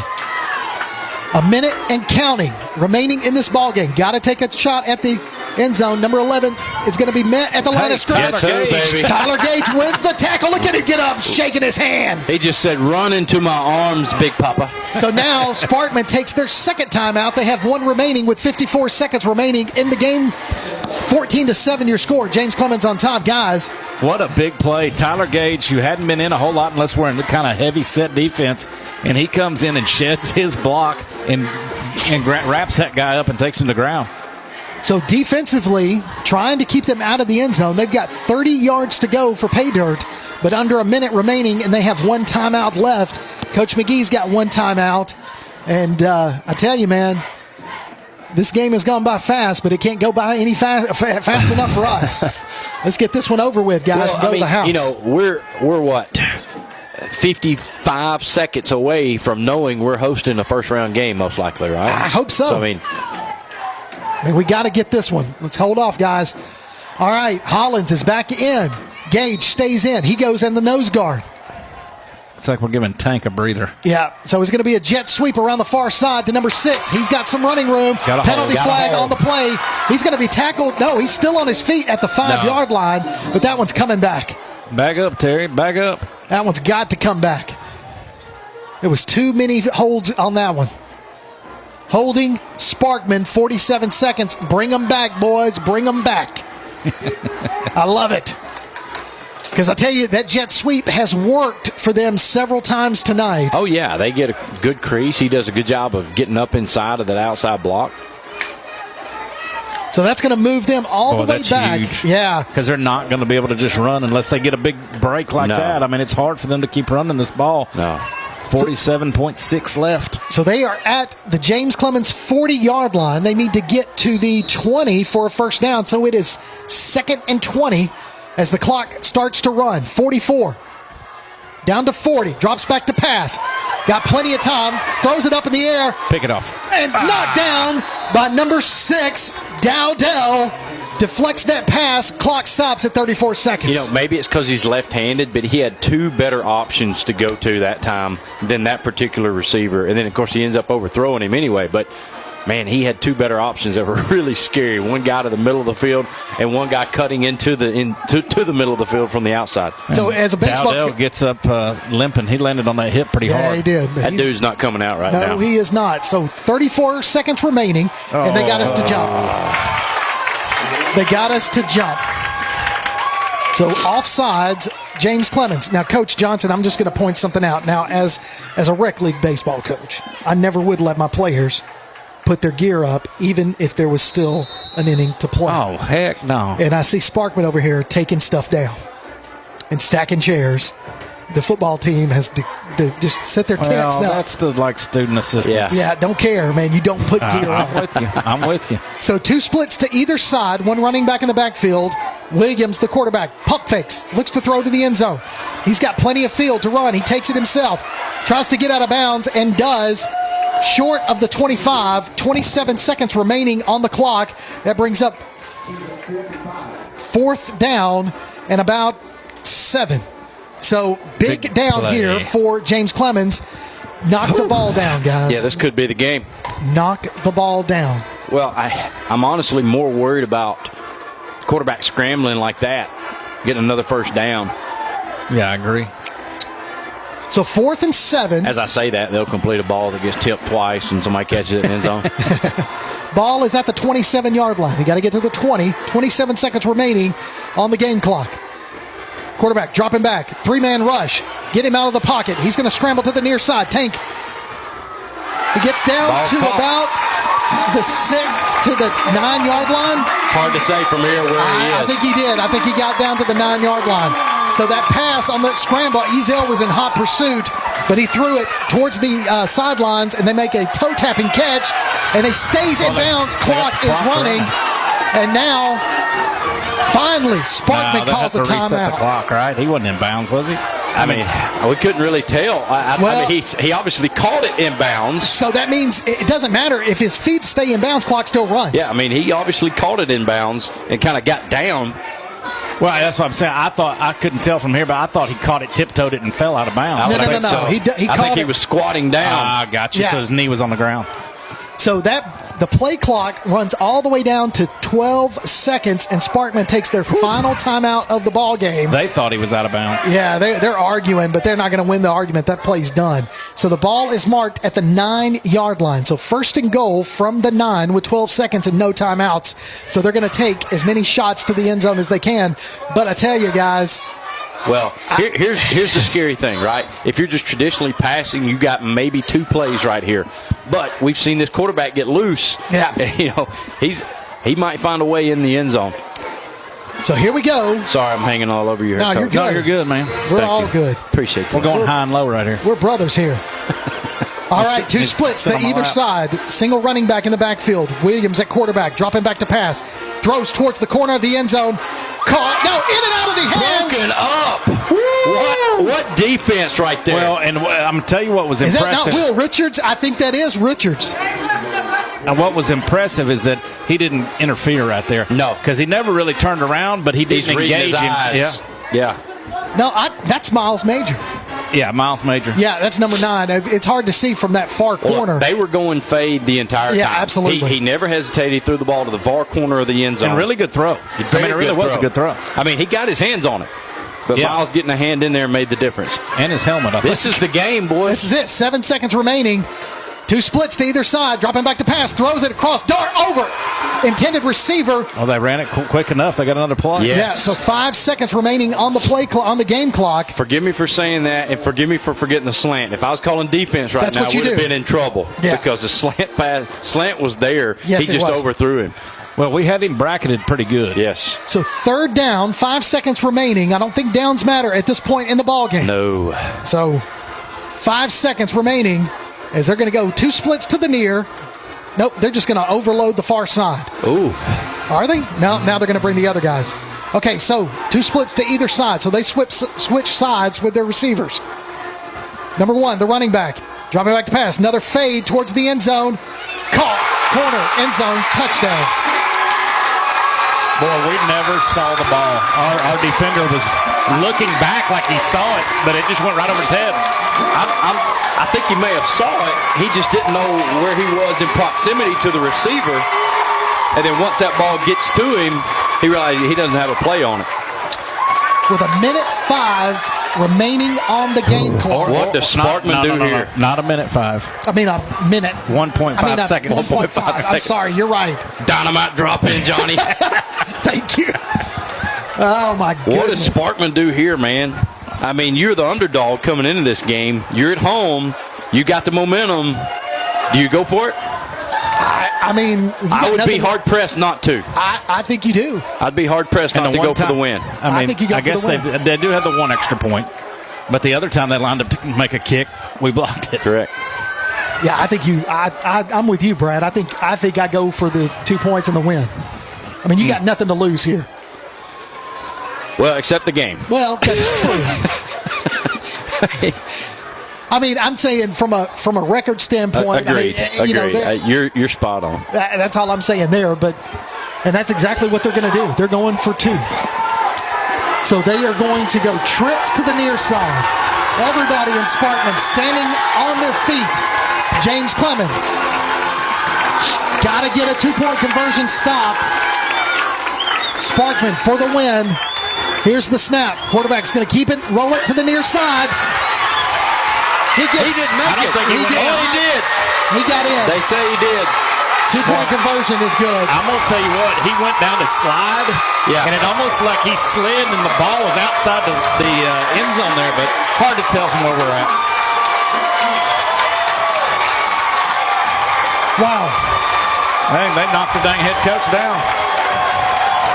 15-14, your score with a second left on the clock. Pooch kick coming. No sense in kicking it deep.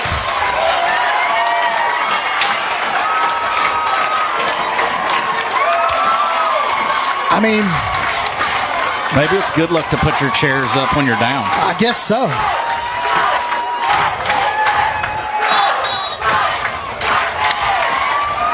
I mean, we're just... maybe there's a little magic with this 1.5 left.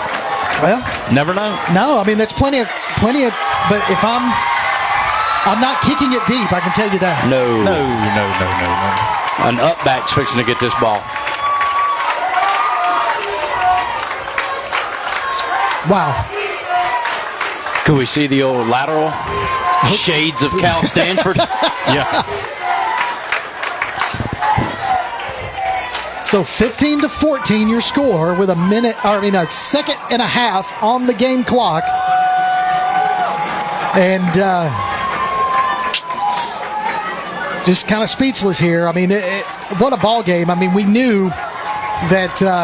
Well, this was the danger all game of letting things hang around. You get that 7-0 lead, and you sit on it as long as you do, and just grinds and grinds and grinds. And it's kind of like in a baseball or softball game. You get a 1 or 2 run lead, and you just sit on it, in the first inning, and you just sit on it all game, and you're just asking for to give them hope. Yep. Yeah, that's it. And for something to go wrong Then late. they score one in the 6th, and then they scrounge one up in the 7th, and you lose 2-1. Yeah. So nothing left to do except return this for a touchdown. Return this one for a touchdown. I mean, that's it. So you're saying there's a chance. Unless he kicks it out of bounds, which he won't do. That would actually be smart in a way. Give him one play. So here we go. He's going to kick it deep. Wow. Doty's going to field it at the 5. Doty got a wall. Tries to bounce it to the outside. Nowhere to go. Reverses field. Coming this way. Cuts. Still on his feet. Down to the 40. Finally, ball's on the ground. Sparkman covers it. That's your ball game, folks. Doty did everything he could do. Yeah, he did. Yeah, he gave me some hope. He did, just a little bit. Your final score, Sparkman 15, James Clemens 14. We'll take a break. When we come back, we'll have some stats, and then we're just going to get out of here. You're listening to Jets Football on PAS+. One of the worst feelings you can have is that of being stranded. Well, BT's Towing, Tire, and Truck Repair makes that a thing of the past, with 24/7 towing services and roadside assistance in the northern Alabama and southern Tennessee areas. But that's not all. They also offer truck and trailer repair, mobile welding, brake service and repair, new and used tires, and other major and minor repairs. Their name says it all. BT's Towing, Tire, and Truck Repair. For 24/7 response, call 497-8234. That's 497-8234. BT's Towing, Tire, and Truck Repair. Mellow, a state of mind, a culture, a way of being, and the philosophy behind Mellow Mushroom Pizza Bakers. Since 1974, their mission has been to provide delicious food in a fun and creative environment. The originators of hand-tossed, stone-baked classic Southern pizza, Mellow Mushroom makes their pies with high-quality, fresh ingredients to elevate the dining experience. So mellow out at Mellow Mushroom, a higher order of pizza in Huntsville at 470 Providence, Maine, and 2230 Cecil Ashburn in Jones Valley. Athens Utilities comprises Athens Electric, Athens Gas, and Athens Water Services. Together, we are committed to providing reliable and affordable electricity, natural gas, and water and wastewater services. We operate as part of the City of Athens, and just like our city's motto of Athens is classic, Southern, character, we believe in supporting what makes our community special. And that includes local sports. Call 233-8750. Come by our office at 508 South Jefferson Street or look for the link online at athensal.us. Bankston Motorhomes, with locations in Alabama and Tennessee, carries an extensive inventory of motorhomes, including Class A diesel, Class A, Class B, and Class C motorhomes, fifth wheels, travel trailers, toy haulers, and tent campers from manufacturers like Tiffin Motorhomes, Fleetwood, Forest River, and many more. Bankston Motorhomes also has an experienced service department to help you with any service work or parts or accessories you need. Bankston Motorhomes, Huntsville, Florence, Albertville, Ardmore, and Nashville, helping families like yours build memories for over 40 years. Call 1-800-624-2899 or visit them online at bankstonmotorhomes.com. This is the James Clemens Post-Flight Show, brought to you by Bankston Motorhomes. The only way to go is in a Bankston motorhome. Welcome back to James Clemens Football on PAS+. As final score, Sparkman 15, James Clemens 14. And coaches, I tell you, we the game was going, rapidly. It was just the play clocks. We're really only 2.5 hours into this game, and Sparkman just kept sticking around. We weren't able to put them away. We thought when we were able to go up, 14, that we had something going, and then they come in with a trick play, and then on that final drive and that fade pass with just a second left in the ball game, and to go for two to get the win. I mean, that's just tough. Well, it's a tough way to lose a game, and we had a chance, even at 14-7, we had a chance to kind of seal the win and put it away, and we just didn't. But we had our chances throughout the game. We talked about Sparkman not being able to sustain a drive. They sustained one drive, and it was the last one that they had to absolutely have. So, unfortunate for us there, couple things went wrong for us in that drive and kept Sparkman around, but you mentioned it, Coach. You let them hang around all game, and you don't do what you need to do to put the nail in the coffin. Well, and you just the frustration offensively, like we talked about. I know Coach Truitt's probably frustrated. He's trying everything he can to get us some offense, and they're stacking the box more and more every week, and it's getting harder and harder. And as we face bigger, faster athletes this week, Austin, you go into the playoffs, you're going to have to find something to get them to respect at least that you might throw a ball down the field or middle of the field outside of just those screens that we've been throwing. And so I think that would be something that they look to work on over the next week or so. Most definitely. To give those running backs some room to breathe. Yeah. Well, I mean, and of course, we knew this going into, starting last week against Florence. And, we played Spain Park. That was a tough game. But being out of the region, but then you go into Florence, you get a win on the road last week. Then it was another heavyweight fight this week. Yep. And then there's a bigger heavyweight fight next week. And, I mean, you're exactly right. The defensive lines only get better. In these 3 games. Well, it's defense, period. Yeah, and so when they're stacking the box like that, and you've got the speed that we have, if you can't break those tackles and get outside, and then when you've got athletes in the secondary like Sparkman had tonight, making those defensive backs make tackles, it's hard. I mean, and it's just I can't say enough about our defense and the job they're doing this year, because coming into the season, that was the big question mark, right? We were supposed to be offensively. We got guys that are back and we're experienced and weren't sure about the quarterback situation yet with a new guy, and and it's really been the defense that's been the most consistent part of our game. And, and so, outside of special teams, they've done good too. But the defense, it really have to tip your cap to the job that they've done, preparing that defense with as many new faces they've got. And just really proud of what they've done. Yeah, and ultimately coming into this game, if you'd have said we hold Sparkman, our defense is going to hold Sparkman to 14 or 15 points, we would have felt like that's a win for us. Sure, absolutely. We just couldn't get the kind of offensive consistency tonight that we normally do. And if you don't think this is a big game I was for just about to say the same then thing. Look at what their team's doing. I mean, the entire team ran down to the north end zone and are posing for pictures under the scoreboard because it's been 6 years. 6 years since they beat James Clemens. Yeah, I've not been part of a James Clemens loss as a Jet, and there's been some really big blowouts, and there's been some games where we've won in overtime or like last year with the 1 point. But another really good football game if you're a fan just watching. Yeah, absolutely. Well, looking at some of the stats tonight, Cam Berry, there we go. Cam Berry had 9 carries for 61 yards. A.J. Little with 2 receptions for 8. Gideon, 10 carries for 40 yards. It's only the second time this year he's been held under 100. He did have a touchdown and 2 receptions for 12 yards. Evers, 9 of 15 for 64 yards, 1 carry for 2 yards. That's a key stat. If he's 9 for 15 for 64 yards, you're 100% correct. We got to get some downfield throws. Got to get some of those respectful.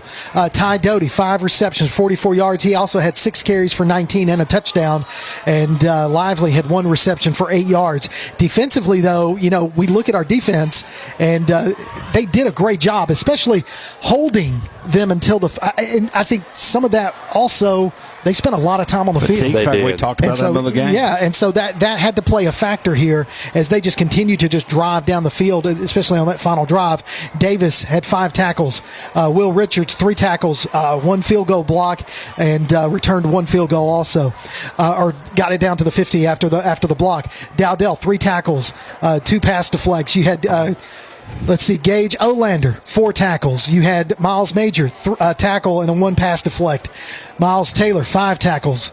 Rashad Freeman, a tackle. I could keep going on. Everybody was in there and getting some tackles, but I want to point out James Hollins tonight. 6 tackles, 1 tackle for loss, and 1 sack, but his presence was felt consistently through the ball game. Oh, absolutely. The pressure he put on the quarterback, or even just disrupting handoffs at times. Yeah. Pursuit from the backside. Yeah. He, about forced a fumble, but I guess technically did force a fumble, but they ended up recovering it. He was all over the place tonight, and it's something that he has slowly become an impact player since he's taken over at that defensive end position.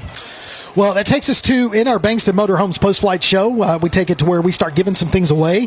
You can enter your name for the Lawlers Fan of the Week at PASplus.net. We'll announce the winner during our Bankston Motorhomes post-flight show of each James Clemens game. The winner gets a gift card from Lawlers Barbecue. And tonight's winner is Stephanie Wiggins. Stephanie, congratulations. You are our Lawlers Fan of the Week. You have 2 weeks to drop by WKAC Radio to pick up your gift card. And it's a Lawlers gift card, so go enjoy a little bit of Lawlers Barbecue. And just have a good time. So with that. Was I supposed to mention that he was the Mellow Mushroom player of the game? Not yet. Oh, sorry. I was wondering. You stopped me to talk about him specifically, and we didn't mention it. I didn't set that one up well enough. So, well, hey, update, James Hollins. So you can listen during our Bankston Motorhomes post-flight show, and we announce the Mellow Mushroom Player of the Night. And our featured jet gets a gift card from Mellow Mushroom. And cat's out of the bag, guys. James Hollins is our player of the game. You want me to talk about him all over again? Let's talk about James Hollins. Let's talk about defense. We talk about defense. No, he had a great game tonight. I think, again, defensively we played hard. It didn't end up the way we wanted to, losing by a point. And we now move to 4-1 in region action, 5-2 overall. And that sets us up, Coach Kimbrough, for a big game next week. It's our final home game of the year at Madison City School Stadium. It was going to be a big game no matter what, but now it's even bigger.